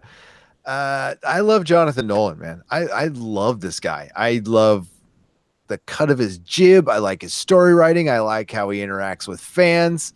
Yeah, this guy can he's probably one of my favorite creators right now. Westworld. Okay, Westworld was something I was excited about when I heard about it. We've been hearing that it was going to be made for decades. I remember reading about it in Starlog, and I've always wanted this thing remade. I love the original movie, but it is just basically a foot chase for half of it. But the concept, it was God, it's a lot like Battlestar when it first came out. I always thought, man, this is a great concept. It just needs to be executed a little better. And Westworld did that better than anything. And going to Reddit, for one, there's some really great theories on their Reddit page. And Game of Thrones has some really great. I haven't read the counterpart one. Gonna go to that one. But there's some solid. Even the Mr. Robot one's pretty damn good too. So I would, the Mr. Robot one gets out there too. I've heard that it's really out there. That shows the humility. That's awesome. Like most writers are like, all my ideas are great. I'm not gonna listen to any little Reddit users, even though some of them have been. I mean, probably go to I hate to mention it, the Star Wars Reddit probably had a lot better ideas for Last Jedi than Rian did. So yeah, I wouldn't mind it for ideas. There's some there's some crackpot crazy shit, kind of like what we talk about here. But it's a good. Yeah, I love this. I love the honesty. Gary, you'll like this. Viking Bitch says, Dennis, have you heard of oppositional defiance disorder? It's when you have to argue with everyone. I'm right there. That's what I'm doing. Right there. Yeah. I was watching Jessica Jones and I heard misanthrope and I'm like, that's a little strong, but we're getting warmer. Yeah. I can walk away, and I have. Oh yeah, after you've won. After I have completely driven my enemy to the ground. I'm just gonna walk away. No, I just threaten with violence. It ends the argument right there. No, I'm sorry. That was the old Gary. No, I don't argue anymore. I just go, whatever you say, honey. So that Teen Titans show, that the live action one that's called Titans, it's coming to the DC streaming service. Yeah. We just found out that the 7th episode is titled Jason Todd. What are the first 6 episodes called? They actually had a listing up. I don't have it with me here. So Jason Todd is going to be in it. Everything from the show looks good. The costumes look good. I'm really excited for the show. We will be covering it here. Nice. Like a blanket. Yeah, I hope Berlanti is only like an executive producer and it doesn't turn into, love triangle central, you know? No, it's not gonna. He, from what I understand, he has a bigger budget. One and two, and that's the reason why a lot of the CW stuff devolves the way it does, is because of the budget. They can't do the superhero stuff all the time, and so with the bigger budget, I'm pretty sure we're gonna see a lot more comic book action. When I went back to Legends of Tomorrow to watch that Constantine, what annoyed me the most was, well, the dialogue for one. Like the dialogue has definitely changed from what it used to be. They used to take it a little more seriously, and it's gotten way too tongue in cheek. And that Oh yeah. editing, man, that freaking editing, it's like, whoa, did Michael Bay just take over the CW? I mean, they're cutting in between sentences. Mm-hmm. So I don't know. That stuff annoyed the shit out of me. It's But just that show that they do it. So, which I is kind of, yeah. I know what you mean. I wish I could go back to the CW. It just kind of got ruined. I don't know what. I don't know. I can't not do it anymore though. Daredevil ruined it. I think Daredevil ruined it. I saw Daredevil. I'm like, oh shit, that's good. Jody says if the ideas are good, then there's no shame in cribbing them from fans, and it'll even make the fans feel clever for sussing out the theory that they didn't know was cribbed from them. Jody, actually, they are going to be working with the fans, from what I understand. So it's not like they're going to not give credit to them or anything like that. They're actually going to be on the Reddit site as well and kind of interacting with the fans. So I encourage you all, if you're Westworld fans, to hit the Westworld Reddit like I am this weekend, and let's do a little work. Let's see if we can get if like one of you guys can get mentioned in a show or something. I'd love to see that. So go get them. Go get them. I'm gonna go in there. What the hell? I used to play around in the Free Folk Reddit for Game of Thrones. I might have mentioned that a few hundred times, but that used to be a fun Reddit, and it got it got way too serious. That's kind of sucky that Reddit. I hate to use this word, but because I'm kind of half a normie. I mean, I'm grown up now, but like normies totally took over Reddit, and it got kind of bland. So that's why I backed out a little bit from the Free Folk one. It got, I don't know, nothing against like crocheting or anything like that, but like it started looking like Etsy. Like people were like, I don't know, just way too much talking about people shipping, and like, here's my Tyrion blanket that I made, and I mean that's cute, but it's like, this is Reddit. You're supposed to sling it here a little bit, and I didn't feel comfortable talking shit when some nice lady was talking about her cute Tyrion blanket or whatever. So I don't know. Davis404 says, I'm that guy who likes the Teen Titans cartoons, the recent one, DC's Deadpool. Dennis loves the one that's out right now. It's not that I love it. I like it. Yeah. It makes me laugh. Some of the jokes are actually kind of funny, and you actually enjoyed it when we went to the panel and sat in and for like waiting for another panel and something to watch while I'm waiting for another panel. It was fine. I would not go out of my way to watch, unless my son's too old to watch that cartoon. He's 12. So I would watch it. I loved the original Teen Titans. I got to meet with my wife Puffy Amiyumi. That was cool.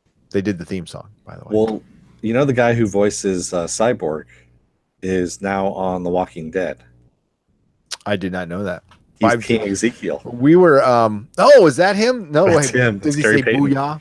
He doesn't say booyah. No, it's really funny though when he's on Talking Dead, is he goes through all the different voices that he does, and he was talking about how he picked the voice that he does in The Walking Dead, and he goes, yeah, it's part my uncle's talking, and then also he mentioned, I forget what it was like some off the wall character. He goes, I melded the two voices together, and that is where I got King Ezekiel. And he goes into the voice. It's fucking funny, dude. It's hilarious how he does it. I remember I remember seeing the first Teen Titans panel at Comic-Con, and he gave out his first booyah. That was cool. Yeah. Because he was one of the holdovers from the original when they were doing the serious Teen Titans cartoons to the Teen Titans Go. So he was actually the same voice in both. What, the DC animated ones or Yeah, the DC animated ones. yeah. I remember. Well, I love those. I have the entire library. They sell this it's like God, maybe it's $150, but you get up until last year like all the movies plus a graphic novel and this big Blu-ray thing. Christmas idea, birthday idea. I'd really like to have that. Everyone's talking about Black Lightning here. I don't know. Nothing against it's a CW show. I heard it's better than than most. We watched the first episode. I've been watching it, so it's all right. I like it. It's not bad. I'm still more of a fan. Well, Supergirl's been off for a little while, but just comic book wise, I like the stuff that Supergirl's been bringing in because it's more comic booky. Yes, it's a little more soapy, but in Black Lightning, Black Lightning is actually starting to get a little soapy too, though. So that's what 5 episodes in. That's the only thing I'm not liking about it right now.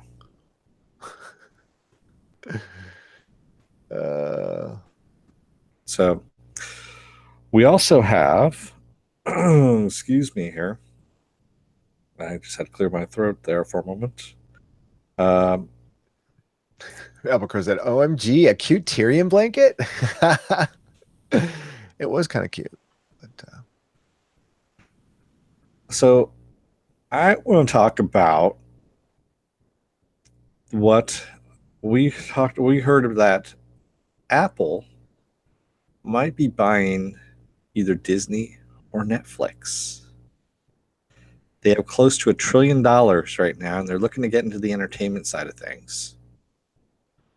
And rumor is that they're eyeing Disney or Netflix to kind of take over. Now, who's going to buy who? What? Okay, so Disney wants to, Apple. Apple wants to buy either or both. Either or. Okay, and where did we hear this? This was a couple different places, but mainly Deadline. Deadline was the one that had this.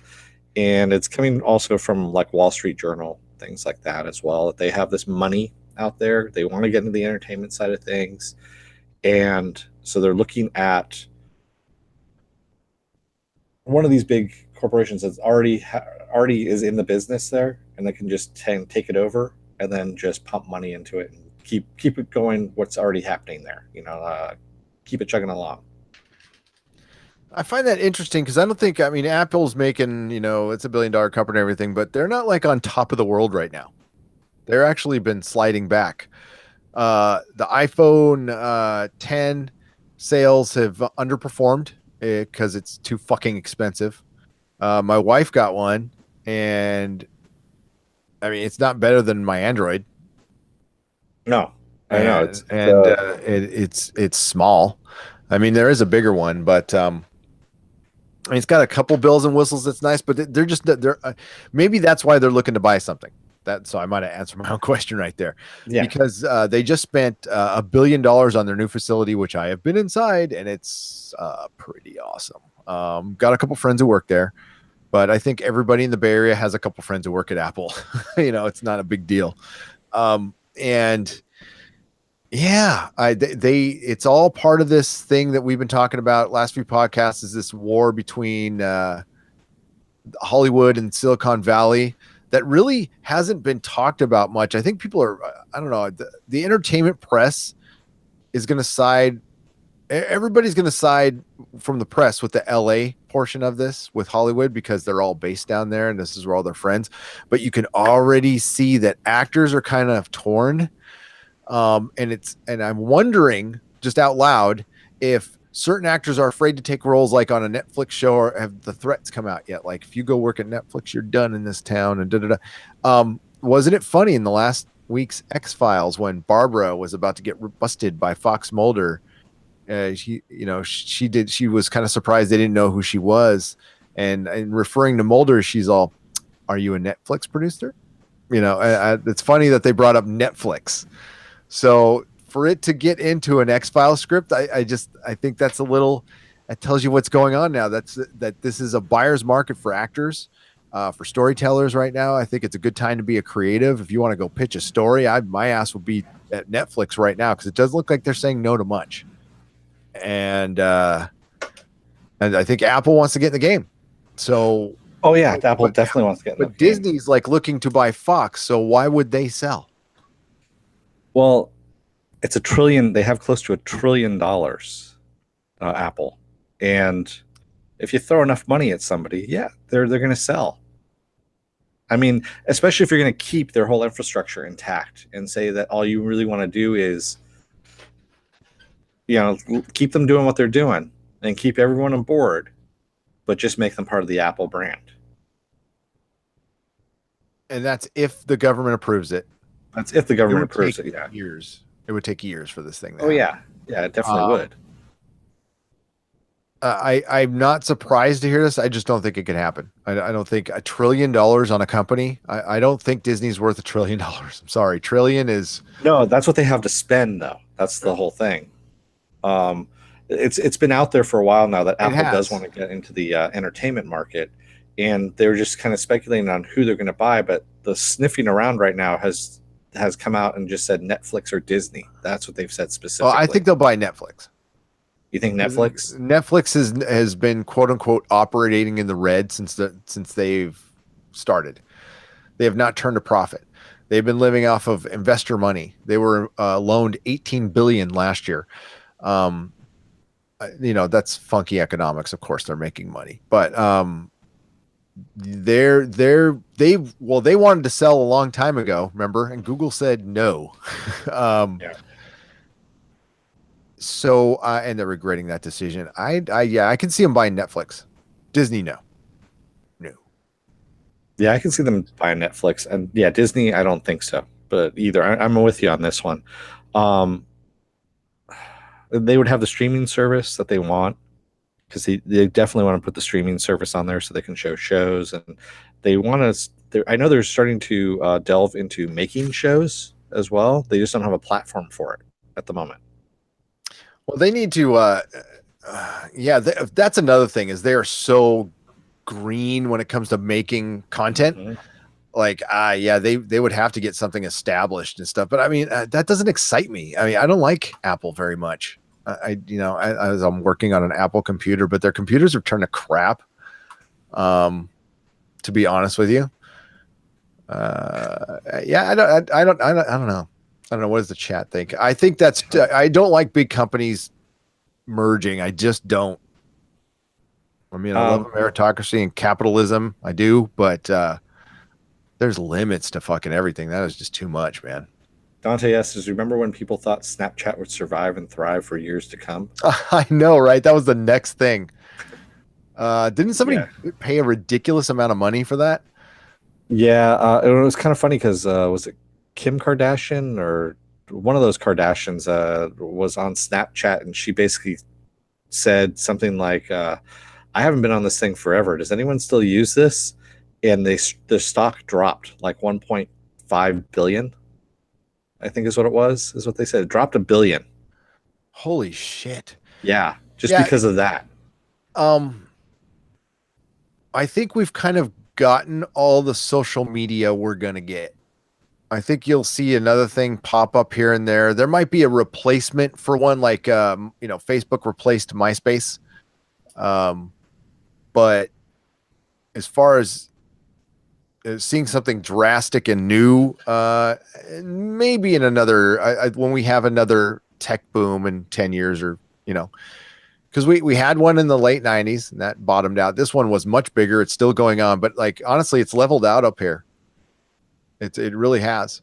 There's not, the investors are starting to back out right now. So I don't know. Instagram never blew up as much as it did. It grew. It's kept Facebook around, but it hasn't become another Facebook, which is what they wanted.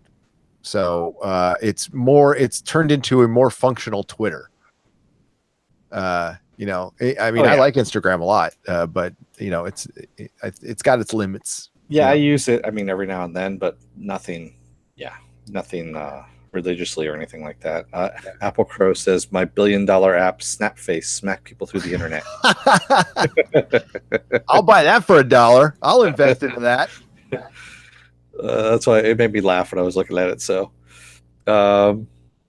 Davis 404 says Apple stopped doing anything interesting. They could own medical software, education, entertainment. They froze on PCs. Their product seems to be capital. Yeah. That's really smart. Yeah. That's really smart. I don't need to add to that at all. Well said. Ghost World, SpaceX and Amazon were started up, had a clear-cut mission goal for what they want. This move seems to be more like Apple reaching. Yeah, totally. Yeah, totally. They used to have this clear. Okay, Steve Jobs, blah blah. He's dead. Okay. Ever since he died, though, they've just played it safe. And Tim Cook, is that his name? Yeah. The reason he was brought in over the marketing guys, because he was is because he could get shit done. It's like he was a good project manager. He was a good, like, very goal oriented. Steve Jobs was a marketing god. Okay.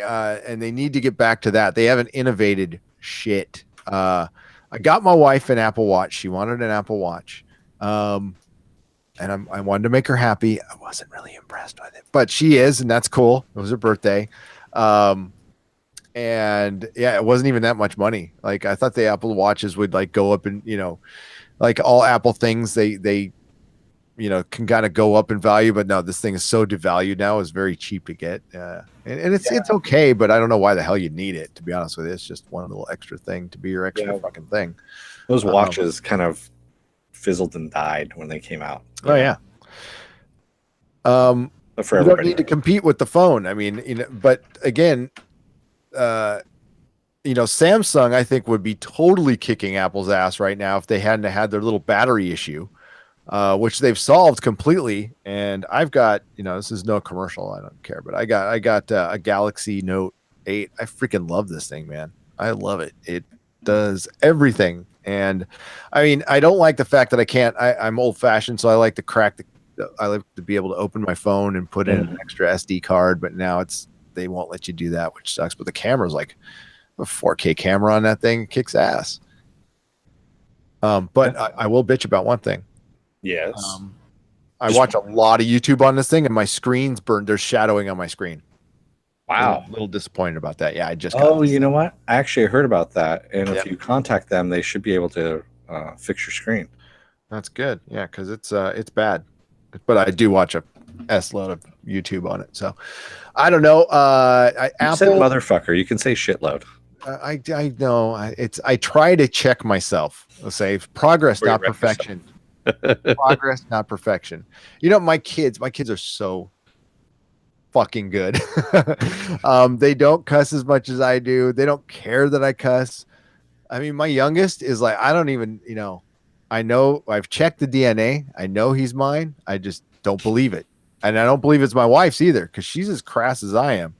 Oh, I know. And dude, I don't know how we made such a nice kid. Before she sees it. Oh, dude, I'm telling her you said that. I haven't even seen her. Podcasting with you. I think she came home a while ago. RoboBrain 10,000 says that Nerdrotic channel, I still have a phone that has cracks open. Cracks open. Okay. Davis sold my phone for crack. No, sorry. Davis 404 says, I'm an Apple booster, own the stock, back the software, but their lack of any vision other than being masters of music and making cash is becoming obnoxious. Yeah. And even what they've done to iTunes. I used to love iTunes, live by iTunes, and I barely go on it now. I don't know. Hopefully they fixed it. I actually haven't gone on iTunes in like a year. And I know we have a podcast out there. But that's another thing with their podcast and like iTunes, they haven't changed. It's not user friendly at all. Like, we can't change thumbnails and we can't change descriptions within like, why in the hell didn't they do that? Make your goddamn podcast like YouTube, to where I can upload directly to iTunes and I can make a different thumbnail for each one to make it more visually pleasing, and then where it stands out instead of like just one static thumbnail for everything. I don't know. And I was a huge Apple backer. I love Final Cut Pro.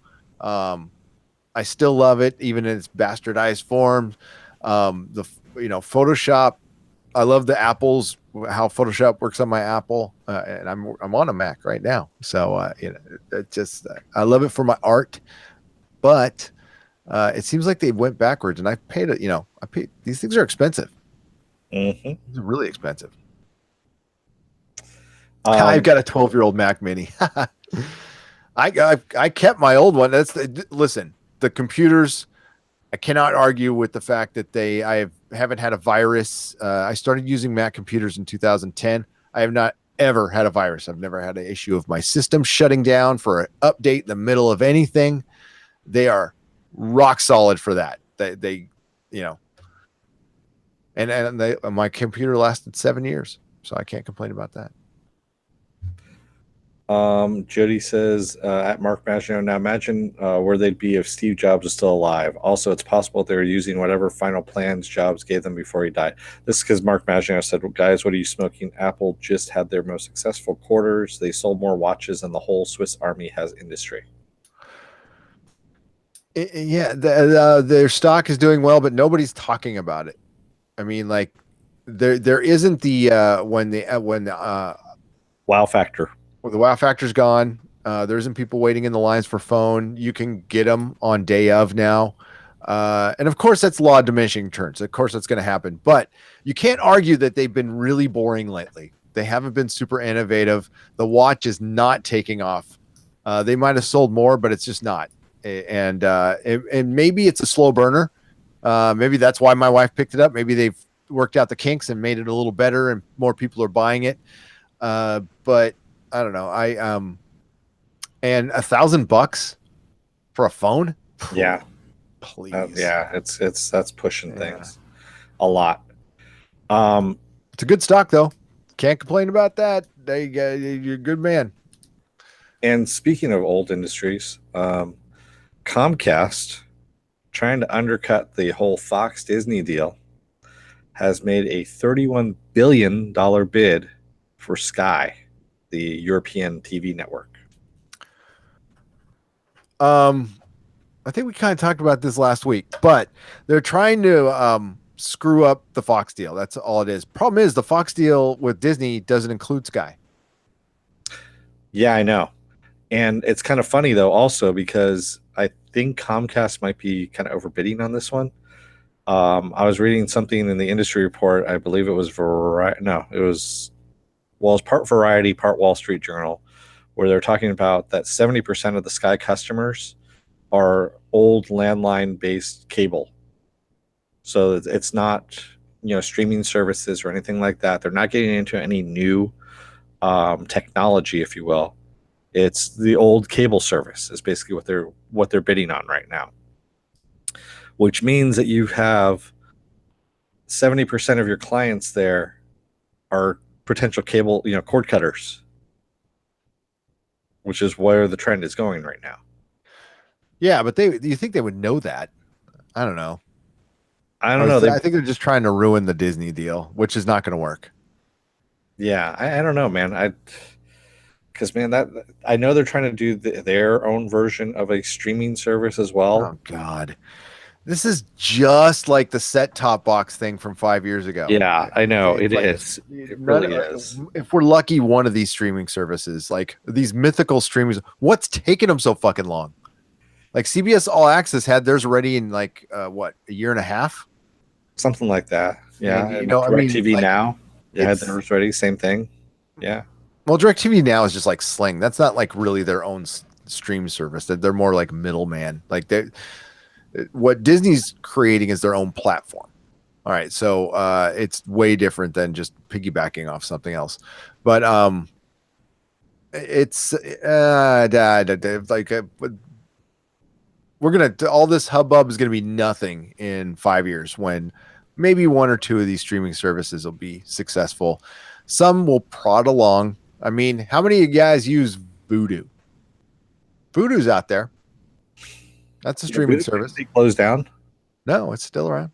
I thought they were just because I know I had some stuff on Vudu, like some movies that I forgot about, and I think I just got notice that they're closing down some of their sites. Oh, I might have got that email too, and they're moving it to some Sony thing. Yeah, I think so. Whatever. If they take away, see, this is you know what? If this starts happening, like I paid for a digital movie or I paid for a Blu-ray and I got a digital copy, but I could only put it on Vudu, then Vudu went away and I lost my digital copy, then F you, I'm going to pirate that shit because I already paid for it. And I can't help it that your thing died, and that's not my problem. And yeah, this is also why they're really slowing their roll when it comes to digital service, because once that stuff hits the internet, it's free. It's free. I mean, the second Justice League was available as a digital copy, it was on Pirate Bay. Yeah. Oh man, I used the voodoo curses. I love that voodoo that you do so well. how about that voodoo that you do so well? So The late well. great Harvey Korman. Harvey Korman. Guy died old, man. Yeah, he did. Yeah, he did. So let's see if voodoo's still around. Oh, it's still around. I know that. It's just I know they're supposedly starting to close down some stuff. No, you had to import your movies somewhere. I did it. Oh, that's right. That's right. I remember now. Dude, they're there. Yeah, they're still. Yeah, but I mean, out there, I don't know. I didn't see any responses. Does anybody have Vudu? VU? It comes with PS4. It's Sony's. VUDU. Yeah, VUDU. Or VUDA. VUDA. Yeah. Hey, Last Jedi's there. You think we should do a commentary on that? I think we should do a commentary on that. I am so down with doing a commentary on that. Or Pitch Perfect 3. I'll give you a choice. Hey, Pitch Perfect 3. Let's do that. Come on, pitches. That would actually at least be a little more enjoyable. A little. Not a lot. So we're kind of through the news portion here. Well, there's the Buffy thing, dude. I was going to say, I wanted to bring up something here. So Fox, well, actually the Fox TV, he's the Fox TV group chair, Gary Newman, said that Buffy is the most ripe show to bring back if Josh had a good idea. And Josh. Stop Sorry, I always want to put the H in. Joss. There we go. If he had a good idea. So we got to thinking here. What TV show would you bring back for a reunion or a remake or something like that? If you could, what shows do you guys think you'd want to bring back? And this is excluding Buffy and Firefly, which are already kind of spoken for there. And let's parameters like the last 10 years. So we can bring back the original cast. And a great example is Ash vs. Evil Dead. Ash vs. Evil Dead, in my opinion, has done the very best job at bringing a property back with its original characters and original cast, and done in the same spirit of the original property. And it wasn't a TV show, but it was a movie. But you know what I mean. And improved on it in the first 2 seasons, in my opinion.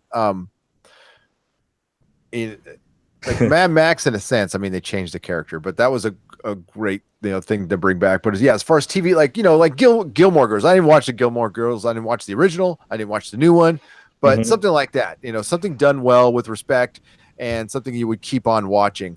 What would you bring? We've got some ideas. We'd love to hear yours. Yeah, but if you don't, Full House also did the same thing too. They came out on Netflix as well. So which I didn't watch either. So no. So the reason I'm not going off on the Buffy reunion is I'm actually going to save that for when Johnny's around, because Johnny and I are huge Buffy fans, and I'd love to do an entire podcast on. I think that was huge news, and it kind of like went away. Yeah, it went under the radar. I have been saying for years we are ready for a Buffy movie, a Buffy reunion. Bring them back. It would be effing huge. We've brought back everything else, and you said the cast wasn't down with it, but that's not entirely true. Well, the other thing that was kind of interesting about that whole article, he said He's not saying that they actually are doing a reunion because he says, I would never get out of the building alive if I actually said that. Is what he said. Which kind of means they are thinking about it. Yeah, they wouldn't put it out there. That was them. Okay, I'm sure you all know this in the chat. I'm not telling you anything you don't know, but maybe if somebody comes across this video who doesn't know, they don't one off this shit. Nobody comes out who is an executive at Fox and thinks he's going to keep his job and just says something off the cuff. They practice every fucking morning what they're supposed to say. So the script supervisor, will not say her name, for Fox, who I believe is still there. Her son used to work for me at the comic store. So I learned all kinds of crap. And yeah, they just don't go out and say stuff willy-nilly. So when you hear, oh, there's a rumor, that's because that rumor was started by, most of the time, the actual producers of the show or executives at Fox, either to, I mean, talking gossip, rumors, everything. It's a really fake town, all the way down to their news, to their stuff that's not supposed to be fake. It's fake. So yeah. So a really long point I'm trying to make there is they're thinking about doing it. They're going to do this. This is going to happen. And I'm very excited about it. I think it'd be great. They're not going to get everybody back though. No. Which is fine. David Boreanaz, I don't think is going to come back. He's doing something. Yeah, he's the one who said he's not. He doesn't want to come back because he says he's too old for it. Being the vampire that does for ages and coming back is. Well, they can age him. I mean, they got to bring Spike back. I think they can bring everybody back. I think he's got a series right now, but if his series gets canceled, and he's not working. I bet you he would be willing to come back. Xander might not come back though. No, yeah, because he had a little problem with the substance stuff and fame. I think those kind of went hand in hand with him. Yeah, dude, his was very public. Yeah, it was very sad. Very sad. A lot of people were giving him shit, and I really dislike that. So Viking Bitch said Farscape, no matter what Dennis says. Which I'm going to check out this weekend based on all of you wonderful people's suggestion. So I might be in agreement with you by Monday. Ghost World says, I'm going to pretend I watch TV. I say Freaks and Geeks. Oh, Ghost World. Freaks and Geeks. That was good. Ghost World is on it. Deadwood never really grabbed me, but but I love a finished cap on Carnival. I loved Carnival. You stole that from me. Oh my God, that's good. Dennis, you got to see it. It's Ronald D. Moore. It's only ran 2 seasons. Got Clancy Brown as basically like a Satan priest, not like a demon priest, or a priest who has given himself over to the dark side. And it's wonderfully weird. And I want to watch it right now that we're talking about it. Really deserved another couple seasons. Really well done. Apple Crow says they could cancel Big Bang Theory and reboot it to be funny and good. That has done more harm to nerds than nerds could have back in the day. Apple Crow, my wife would totally agree with you with Sliders. That is one of her all-time favorite shows. Yeah, Sliders is actually a lot of fun. Davis 404 said Deadwood is coming back. In a movie form, I believe, right? Yeah. That makes me really excited. I have a man crush on Timothy Olyphant. I do. I think he's a great actor. Yeah, he's actually one of my favorite actors too. That whole the Marshall one that he did, the TV show, and I'm Justified. Justified was great. That was an awesome, great show. And now he's on the Santa Clarita Diet, which I don't like. Yeah, we did try it. We gave it an honest shot, but and it had Nathan Fillion in it. It should have been something we loved, and it just tried way too hard. I don't know. Yeah. Check out Carnival, Apple Crow, for real. I mean, it's not for everybody, but if you liked Ronald D. Moore stuff, and you like Deadwood and you like HBO shows, and it's a little weird. If you liked American Gods, you'll love Carnival. Okay. Danny Rose says, I was super disappointed with the V reboot. Someone should try again. The 80s version is one of my favorites. It's funny you should mention that. I believe Ken Johnson, who was the one who created that series, is working on doing something again on. I read something about this briefly, and I can't remember if it's comics that he's going to try or if it's another like mini series or something like that. Boyd Crowder, says Rough Girl. Hell Boyd yeah. Crowder, yeah, God, it Boyd was a Crowder. good show. Yeah, yeah, it was really good. If And it was still going when we were starting this, I'd have covered it, but we didn't. So yeah, so we came up with a couple of things. yeah, they've already mentioned one. Deadwood was one we brought mentioned up one. for sure. Yeah, we also said Dexter. Dexter would be something that would be a nice either bring it back or reboot it in a way. I would wait a little longer because it just ended, but I would bring it back in a few years. I thought that show was solid. That was a good, solid show. It was a really good, solid show, and it was wanna- funny and sick and just good. I want to add one to our list at the end. I'll Okay. surprise you with it because I forgot. We also had Terminator: The Sarah Connor Chronicles. Hell yeah, that was a freaking great show. Well, okay, the cast was great. The storytelling needed a little refinement, but I was solidly into that show, and you could see it improving, and you could see it was like a season away from being great, and they cut it loose. You know, the guy who created that show also created 12 Monkeys, the TV show. Yes. So since I think he refined his sci-fi-ness, if you will, and I think he could really bring. Oh wow, sorry, Ghost World just brought up Strange Luck, an old Chris Carter series, which oh yeah, one of my favorites. That had DB Sweeney in it, which is an awesome series. It was very short-lived, very very short-lived. But that would be a really Millennium. We talked about that on Wednesday. Millennium. Yeah. Millennium was a good one as well. That was good. Yeah. I hate to use the John Reed argument, but I think that guy has his stuff is too specialized. It's not very good for mass appeal. Like us nerds are going to love the crap out of it, but I think normies aren't, and you need normies to watch stuff. And Jody, yes, you are right. Shirley Manson did play a T-1000. Yes, she did. Which was awesome. It's the best thing in the Terminator franchise since Terminator 2 by far. And Lena Headley was amazing as Sarah Connor. So yeah, and you know, after the last season of Game of Thrones, she needs to have something to work on. So that's all I'm gonna say. Apple Crow, I kind of poo-pooed Dennis for bringing up animated series to bring back, but I'll make an exception for Star Blazers. I'd love to see like a real Star Blazer. I know Japan, they made one in Japan, but I'd love to see that adapted for the big screen. I think Luc Besson would still be good for that. I know. Yeah. I know. Oh, you know who actually would be really good? Crap, he did the Tom Cruise movie, Live, Die, Repeat, where Tom Cruise keeps getting killed. I like my idea better.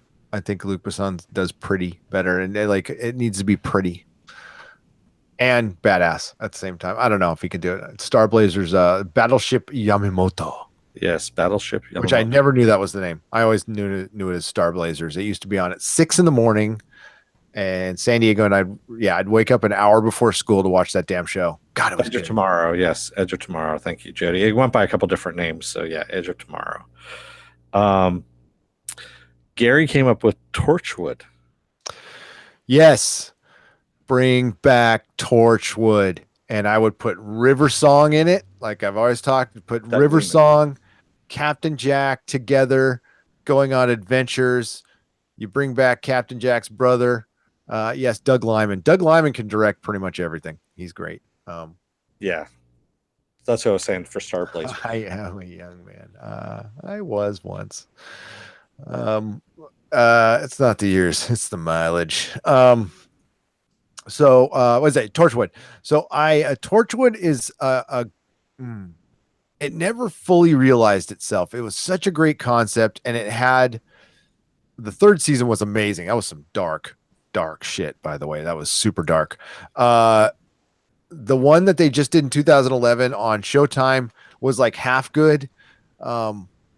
I would love to see him get a full run with Russell T Davies running the show. I would bring back everybody and give it its, free of Doctor Who, like absolutely free of Doctor Who, and let them go on their own. You could still refer to it and stuff. And the show was essentially free of Doctor Who, but it was such a great concept. I definitely, it was the closest thing to a Buffy that that Doctor Who that anything the BBC has produced. And yeah, it was the greatest show that never became a great show. Does that make sense? Such a good concept, great characters, and they just couldn't pull it together except for that one season. Yes, Jody, Star Blazers was different from Captain Harlock. Captain Harlock was also a pretty awesome show. That was pretty good. I liked Captain I like that computer animated one they did I saw it on Netflix. I thought that was good. Oh yeah, that's right. That was really good. Yeah. Forgot about that. So the show I came up with, a little separate from Gary's, there was Space Above and Beyond. I don't know if you guys remember that one. It was actually from the Glenn Morgan, James Wong group as well. They took my Tosh. They're still talking about Torchwood there. I'm going to say Chinball again. No, Chibnall made that one. So I wonder how much he was co-creating it with Russell T Davies. So yeah, I don't know how much of that was him. And honestly, it was a super inconsistent show. That was the problem with it. So I don't know.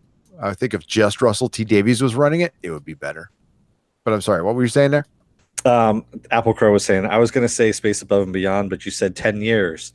And yes, it has been a little over 10 years. So that one I kind of cheated on. So yeah, Space Above and Beyond. Totally down with that. Yeah, that was just an awesome show, man. I mean, they brought in AIs into that, robots, also the whole thing of the military not being on the up and up. It was just an awesome show all the way around. Yeah. And you have one. What are you hiding there? Rome. I would bring back Rome. Rome was great. I don't know why it only got 2 seasons. It was another one that got robbed. I think it was just budgetary. Yeah. Ray Stevenson was brilliant in that. Yeah. I would bring back Rome. There's so much more you could do. There's thousands of years, literally, of shows you can make. But I don't know. I loved Rome. You remember Mantis? I remember Mantis. I do. I don't know about that one, but it was good. But I know it's just my memory of it was good. I don't think it's actually that good of a show. If I went back and watched it, it wasn't. I kind of figured, yeah. I haven't gone back to watch it just because I know it would just ruin the fantasy. I don't think our creator wants to hear from me right now because I'm going to go out in this in this fighter and remove one of his creations from his universe. That's right. And Ghost World said it costs too much. I'm trying to remember what it was from. Space Above and Beyond. Is it? Yeah. There you go. I honestly, I watched that like one time through and don't remember shit. I remember I liked it. And he says, and then I'm going to drink a bottle of scotch as if it was Chiggy von Rickenfachter's blood and celebrate his death. Amen. Davis 404 says Rome killed Deadwood. HBO couldn't afford them both. They kind of killed each other. Yeah. And then Game of Thrones happened. And then they went, shit, we could have kept making these shows. We should have kept making these shows because now all we have is Game of Thrones and Westworld. Man, that's fucking hilarious that they canceled Rome and Deadwood because of budget, and they have Game of Thrones and Westworld, which are the 2 of the most expensive TV shows ever. Ever. Davis 404 said, okay, Jessica Jones. That's funny. Yeah. Let's do that. But I'm sure I didn't have enough time to research that. There's so much more on that one that we can go to. There's so many damn good shows. But you got it's got to be one with a good concept. If we wanted to go down the road, and we can do this on another podcast where we like reboot a show, like aren't they bringing back Magnum PI? Like you can't bring back Magnum PI because that was about Tom Selleck. It wasn't about whoever's playing them now. And they're gonna have a female Higgins, by the way. I figured I'd watch that vein throb in your head from that one. I don't care. I mean, like whatever. That's just how dumb Hollywood is. They're doing trends from 3 years ago, 2 years ago. That's very 2015 to do the whole sex swapping thing. It's getting very old. And Cagney and Lacey is also the other reboot that they're doing. Yeah, with 2 guys, probably. No, it's actually 2 women, believe it or not. You know what? Actually, I'd like to see done again, and I know they've been talking about this one, is Knight Rider. Yeah. I thought they were doing that one again. Yeah, I'd heard that they were doing something, and I haven't heard anything about it ever since. So it happened at Airwolf while you're at it. What was that? Bring back Airwolf while you're at it. Yeah. And then Danger Boat. We'll give Danger Boat its own show. And then we've got the air, the land, and the sea covered. See, if they can just do Manimal, I'd be happy, man. And just do it right for a change. Instead of having them just change into 3 different animals, have them change it, different. Well, they are going to have Beast Boy on Titans, so I guess that's about as close to sex swap it and call it Womanaminal. Womanaminal.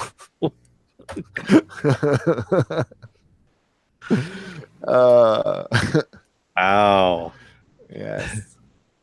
Ghost World says you can't bring back a show just to do the same exact thing that we've seen. Yeah, you can. They do it all the time. I agree with Ghost World. I do agree with Ghost World. I remember the man from Atlantis. He had webbed hands. Yeah, and it was Patrick Duffy. Yeah. Rough Girl says Love Boat 2, Fantasy Island. Womanaconda. Womanaconda. Womanaconda. That's Womanaconda. Fantasy Island would be good. Oh, did they? Wait, they did bring back the Love Boat. They did bring back Fantasy Island in the early aughts. Yeah, they did do that. Yeah. And try to make it really creepy and stuff, and it failed miserably. It did. Yeah, Fantasy Island was creepy. Yeah. I mean, just, in a procedural 70s TV way. Divas 404 says there are houseboats the size of Danger Boat in England. They're called narrow boats. Google those if you want to own one. Danger Boat. I would watch a Danger Boat show voiced by Alan Tudyk, who identifies as a man who is attracted to men. Does that make me gay? Because homo just means same. But I'm not the same because I'm a boat. But I like men. I identify as a man.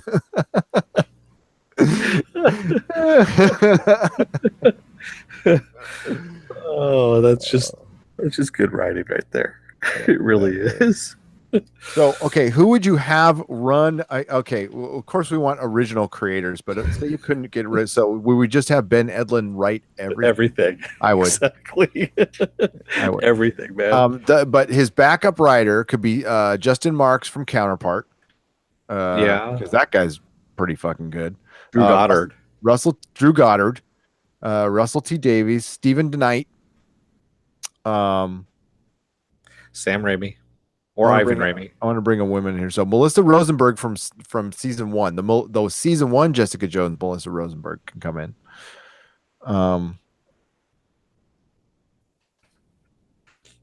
And Lisa Joy, is that her name? The one who works with Jonathan Nolan. She co-writes all that shit. Oh yeah. She's good. There we go. Yeah. And Jonathan Nolan. And they're married. Yeah. They come as a package deal. Yeah, she's cute. Jody, sorry, I objectified. That's fine. I'm not. Jody says, when will Tick season 2 come out? Your guess is as good as mine, because they haven't announced the date yet. We just know there's a season 2. I would suspect later in the year. Possibly later in the year, but that means we're going to get more Tick stuff at Con this year, which I'm very excited about. Speaking of which, we're going to make an appearance. We are. At WonderCon. We're going to WonderCon. Oh, that's right. We're going WonderCon. Yeah, so we're going to podcast from WonderCon. Detroit Rebel says the greatest American hero. Well, Detroit Rebel, be careful what you wish for, because ABC is repeating the greatest American hero with an Eastern Indian American woman who is an alcoholic. Well, not an alcoholic, but she drinks a lot, from what I understand. So she's kind of a partier kind of thing, and that's how they are playing that one out. So like a full-on comedy. It was supposed to be a comedy, but what Yeah. made the greatest American hero rad was Robert Culp. Okay, that end of story. Unless you can resurrect Robert Culp, it's not going to do very well.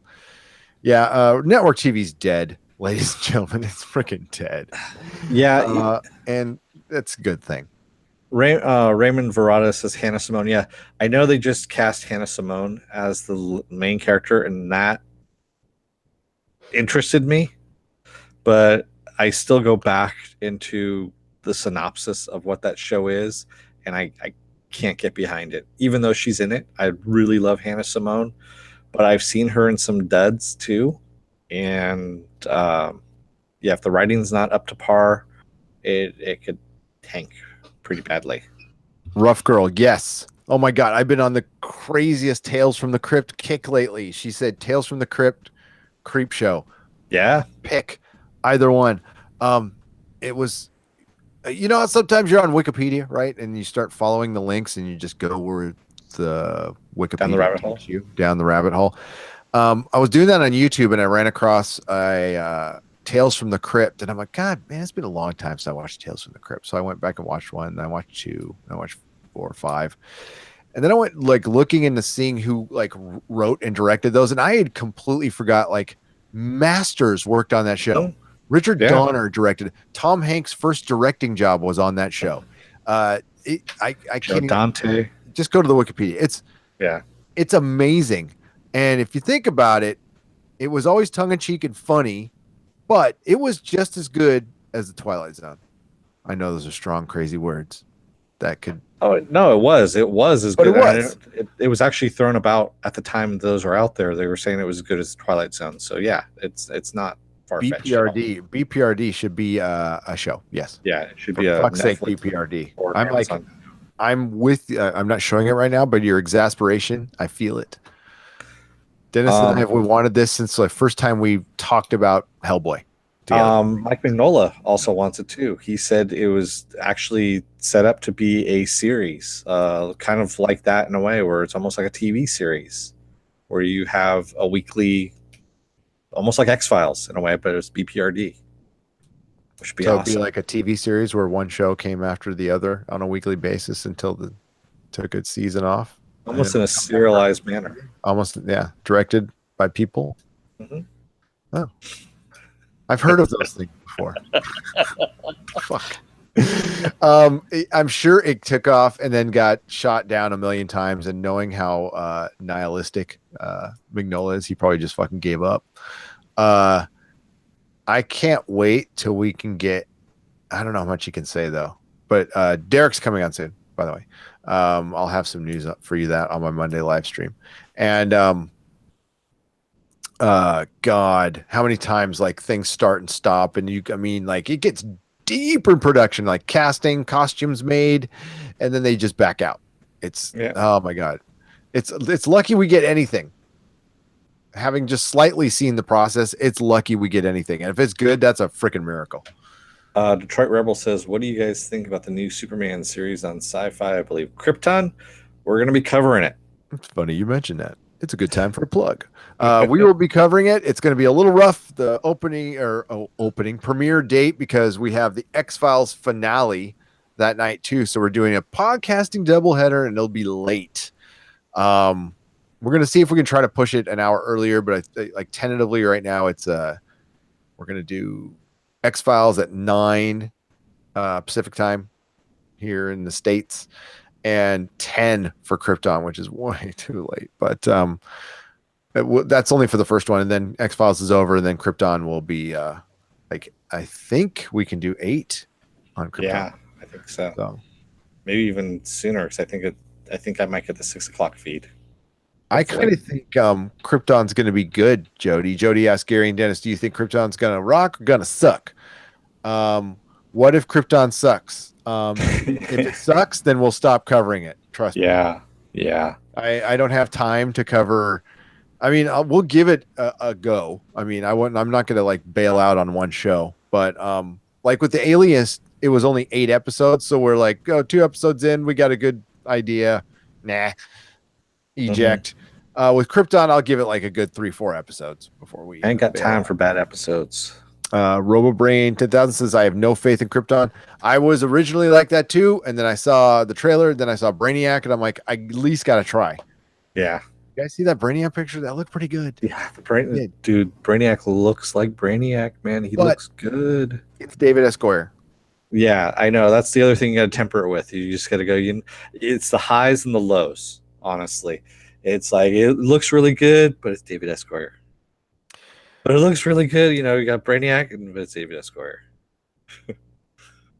So yeah, Yeah. So, yeah, we're gonna definitely check it out. I'm hoping for the best.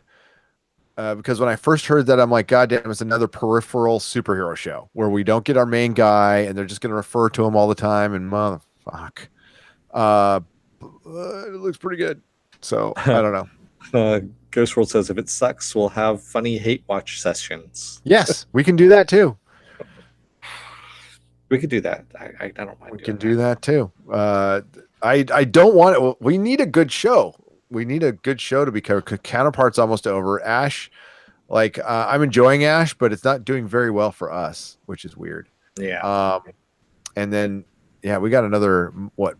Couple Well, weeks. Couple weeks. We got some of our big shows coming back. So yeah, Legion comes back April 3rd, man. That's gonna be awesome. yeah. Can't wait for that because they had another. They keep releasing trailers on this thing. They released another commercial on FX, and a different one completely. And then also, I just posted for those of you who haven't watched Legion. I'm talking to you, Ghost World. Um, they released a trailer. It's like about 3 minutes long, showing a recap of season 1. So if you want to see what it's about a little bit, take a look at that, see if it floats your boat, and then go and watch it. It's on the FX app, and you can watch it there. Or it's also There on you the go. Fox Now app as well. You can watch the entire first season.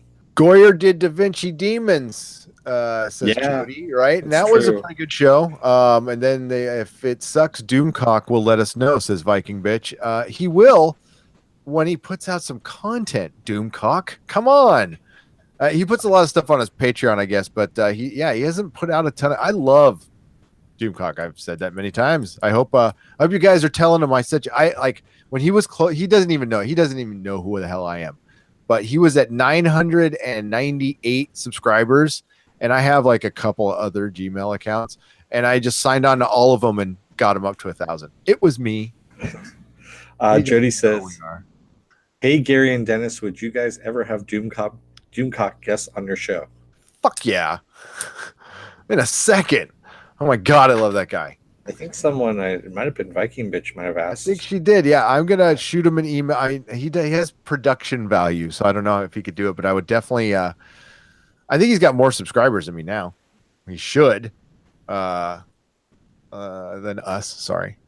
Let's go. Let's see what Doomcock's got. Ghost World says, haha, Dennis, I have the full season 1 literally right on my hard drive of Legion. Watch it, man. It's a good show. Whoa. Yeah. Where is he? Did I unsubscribe accidentally? Where did he go?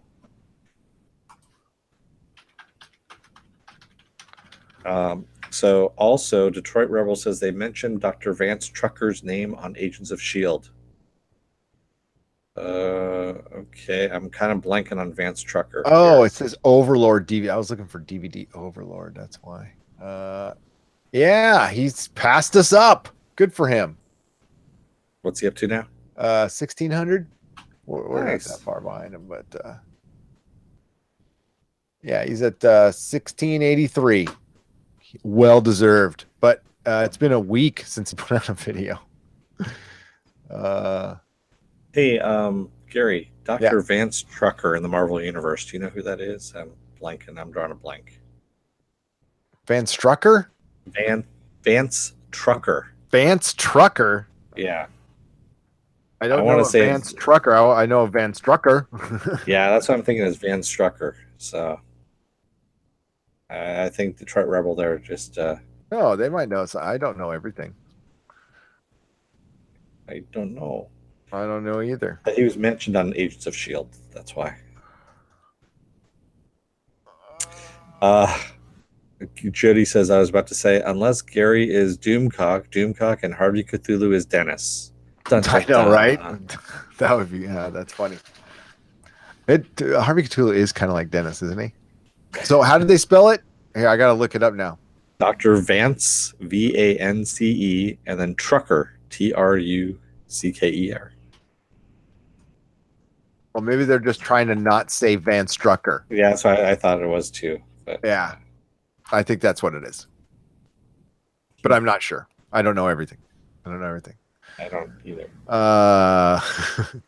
Doomcock is way too clever for me. That guy is so funny. That is some good videos, man. Definitely check them out. Overlord DVD. Overlord DVD.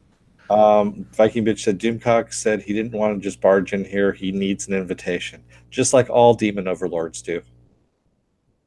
He does. He's got, well, shit. I'll give him an invitation. He's fucking welcome to come anytime. Apple Crow says you might be onto something, Jody. They keep saying they are in California, but one reason they are late could be that they commute to the Earth's core. Found us out. I'm in my lair. That's right. I don't really have a family. I've been lying to you the whole time.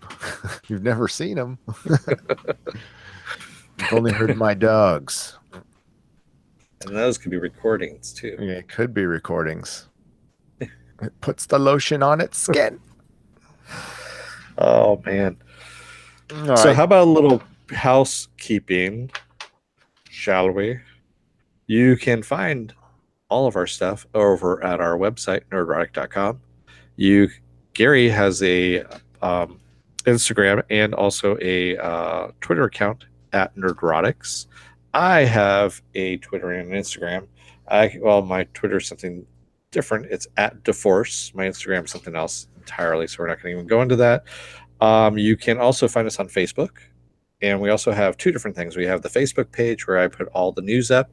We also have the Nerdrotic podcast group where you guys can join and talk about everything genre-wise. You can post stuff. Be nice to each other while you're on there. I do look. And we are going to be doing our next podcast is going to be tomorrow. We're gonna do something for Patreon. We're doing something for Patreon tomorrow afternoon. Right. Tomorrow afternoon it's Patreon only. And then Sunday we're gonna do Counterpart as usual at 7:30 p.m. Monday Ash vs Evil Dead with the wonderful Susan Layton at 7:30 p.m. Then Wednesday it's X-Files finale and Krypton back to back. Then back to the Friday night podcast. Oh yeah, and then Monday live stream. I will be doing the Monday live stream a little early. This Monday, I'm going to be on at 11. That's why it says time to be announced on the website. I had, it might fluctuate. It's always going to be around 10, 11, 1 within that 2-hour window, but, it's a daytime. I got stuff to do sometimes. So, you know how it is, but, let's see if I can go longer this time. I've been pushing it out. I went like 2 hours and 12 minutes and I went 2 hours and 22 minutes. Let's see if I can do 3 hours. It's good practice. You should try it. Detroit Rebel says, laugh out loud. See how I just like went right by that? I didn't. I was actually just reading something. I wanted to say it before it disappeared. I will try it. Well, sorry. Good. What did you say? Detroit Rebel said, laugh out loud. I meant Dr. Van Strucker. That's what he meant, dumbass. No, just kidding. What time is the Patreon podcast? We're gonna say we're gonna shoot for 7:30 p.m. our time. I'd love to do it earlier, but I do have to work tomorrow, unfortunately. And yeah, I'm also all weekend. You're gonna be getting. I've been cutting and putting together some of that Comic Outpost stuff I promised you. That stuff's gonna go on there too. I've got a comedy show. I've got some interviews that are really cool. Yeah, good stuff. Sorry. Ghost World says, I love the Monday Nooners because usually they go live during my work conference calls. Oh, nice. Do you want me to sound like your work conference calls? Buy, sell. The TPS reports are all due on Monday. And make sure to Yeah. read the memo. You're going to have to come in on Saturday. Don't forget to clean up the coffee machine. Everybody leaves a mess around the coffee machine. And Don't you're think probably about gonna Dolores. She's cleaning up with you after you all the time. You're probably going to have to come in on Sunday, too. You're probably going to have to come in on Sunday. You're all fired. I'm just kidding. Oh, that's what mine sound. No, mine sound like we want to change the world, making the world a better place. And global warming is bad. And we're going to change the world. Did we mention we're going to change the world to make it a better place? We are. It's kind of awesome, really. I would say what mine sounds like, but I still work there for right now. Yours is going to be get the fuck out. I like how you walked out of a meeting. That was fun. Well, no, that's because my time ended, unless they wanted to pay me overtime, which I know they don't want to. No one said anything about it, so that was good. I was fine. That is good or bad? I'm like, thank God he's gone. Let's talk about the real shit now. I was fine with that. That was, if they want to talk about the real shit, that's good with me. You're welcome. I think there's some people out there, Apple Crow, it said, thank you, Gary, for making the world a better place. My mom, one of my moms would agree with you. 1 out of 2 of Gary moms approve of Gary. That's a 50% ratio. That's pretty good. About 500 there, Dennis. No, sorry. Thank you. You guys make the world a better place. Will we recap Silicon Valley? I don't know if Dennis will, but I would. Hell yeah. Yeah, I tried getting into it, honestly, and I couldn't do it. Oh my God, that show's so fucking funny. Yeah, I think I have to be in the right headspace for it, and I just haven't been in the right headspace when I tried watching it. So it's Office Space, the series, except kind of funnier. It's making fun. I mean, it makes fun of Silicon Valley while being completely serious. It actually probably writes serious scripts, and it just happens to be fucking funny. It's gonna miss what's his name though? The TJ. What's it? Oh, TJ Miller. Yeah. I missed the Infinity War discussion, but do you think the movie will rock, or do you think the hype will be? Before you finish, it's gonna rock. It's gonna rock. It's gonna suck. No, I'm kidding. It's gonna rock. You can see Gary's little head explode there. Yeah, Ehrlich was awesome in Silicon Valley. Yeah, it's gonna suck. It's Office Space with Satanism. Exactly. It's got the girl playing who was going to play Squirrel Girl before that got all defunct. In it, I think it's still going on, and it's not. They ditched it. Oh, they did. Okay, good. Yeah. Ehrlich Bachman, yes. I predict it will suck. I saw what you did there, Apple Crow. Picking up what you're putting down. It's an MCU movie. How many times have they been goofed? Have they goofed?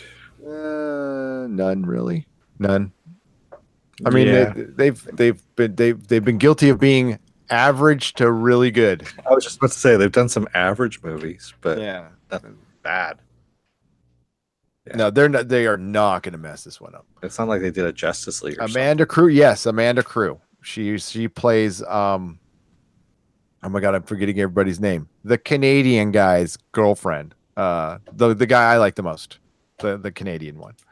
She's a UC San Diego alumni as well. Yeah, she is. Cool. Thank you, Viking bitch. Oh, we love you too. And it's a whole number. That's unusual. Oh, wow. Yeah. Must have done something right. God damn it, Viking, says Ghost World. Wow. GW. I'm going to start calling you W. No, I'm just kidding. W. W. W. I was crushing on her. Yeah, she's pretty crushable. I would have loved to have seen her as Squirrel Girl. Ghost World's Yeah, all, we have a $1.99 limit here. The cap. $1.99 the cap. Oh my God, they're colluding. I like this. They're turning against us, man. They are. It was only a matter of time. I know. Really, it was inevitable. We I'm talked surprised about it that. lasted this long. You know, it's what we mentioned during the long pre-production meeting. Oh yes. Do you know the longest pre-production meeting we've actually had is, I think, was 20 minutes. And half the time you were waiting for me doing something. You know, actually, that's true. That was true. No, we've had post-production meetings that go on. They're like another podcast. Yeah. We should actually just record those. Nope, I want my $2. You're getting it. You're getting your $2 worth.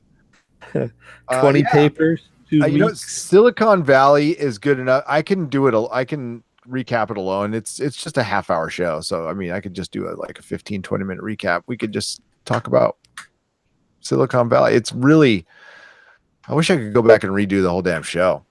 God, the first season before that guy died. Oh, that was so good. Dennis, watch the first season, man. It is genius. Jody says that's why Dennis keeps saying long production meetings. I knew it. Yeah, it's because I'm sitting here waiting for him. That's usually what the long production meeting is. Dennis is always waiting for me because, you know, all he does is show up. Yeah.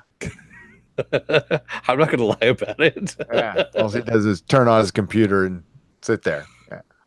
Yep. Have a chair. I could do a retro recap for Silicon Valley. I'd love to do that. I'd love that show. You know what hurt it was Game of Thrones. It used to come on after Game of Thrones. It was lead into Game of Thrones. I think it was lead into Game of Thrones. It was on the same night.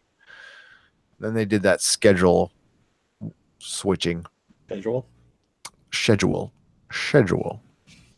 Aluminium. Jaguar. Ed McMahon there. That's right. Ha ha ha. He's my Ed You McMahon. are correct, sir. You are correct, sir. I did not know that. I did not know that. Oh my God, we're doing old late night show impressions. We might be getting to the end of this podcast for sure. And you are correct, sir. You are correct, sir. Yeah, I think we're getting out of that punch. Viking Bitch says, "What, Dennis? You didn't need the military-grade Adderall for your pre-production meeting?" I didn't. No, I didn't. Oh my God, if anybody needs it. Sorry, did you hear that? That was my inner monologue. It's never inner, trust me. Silicon Valley. I'm going to the Silicon Valley IMDb. I'm so terrible with names, so I'm just going to go to the IMDb. The guy who was he was the teacher in Homecoming. Oh yeah, I know who you're talking about. The coach in Homecoming. Coach, teacher, the debate coach. Oh, him. Yeah. Oh, okay. He's played by Martin Starr. Martin Starr. I love Martin Starr. He is hilarious in that. He reminds me of my old best bud JD. Yeah, that's such a damn good show. Now I got two things to watch. Jody says, "Gary, you sound like you're doing an impression of Sean Connery." Yeah, all my impressions sound like Sean Connery. Which is funny. I don't know if you can see I got to tell if you can see I can't reach it right now. But see that little Thor right there? See that? That's actually a Sean Connery Thor. I had a naked Sean Connery and I had a Thor costume. I'm like, fucking Peter, peanut butter, chocolate, peanut butter cup.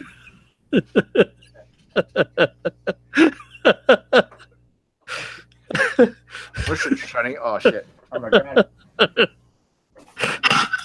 Oh, I just lost my mic. See? Oh no. I can hear you.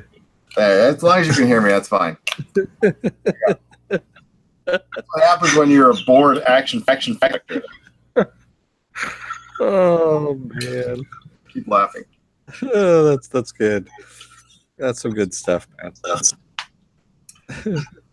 Yeah, So what we have here, Rubber Brain 10,000 says, "Huh, that makes so much sense. Thanos waited till Odin died to start his quest. That's why Thanos didn't strike until now."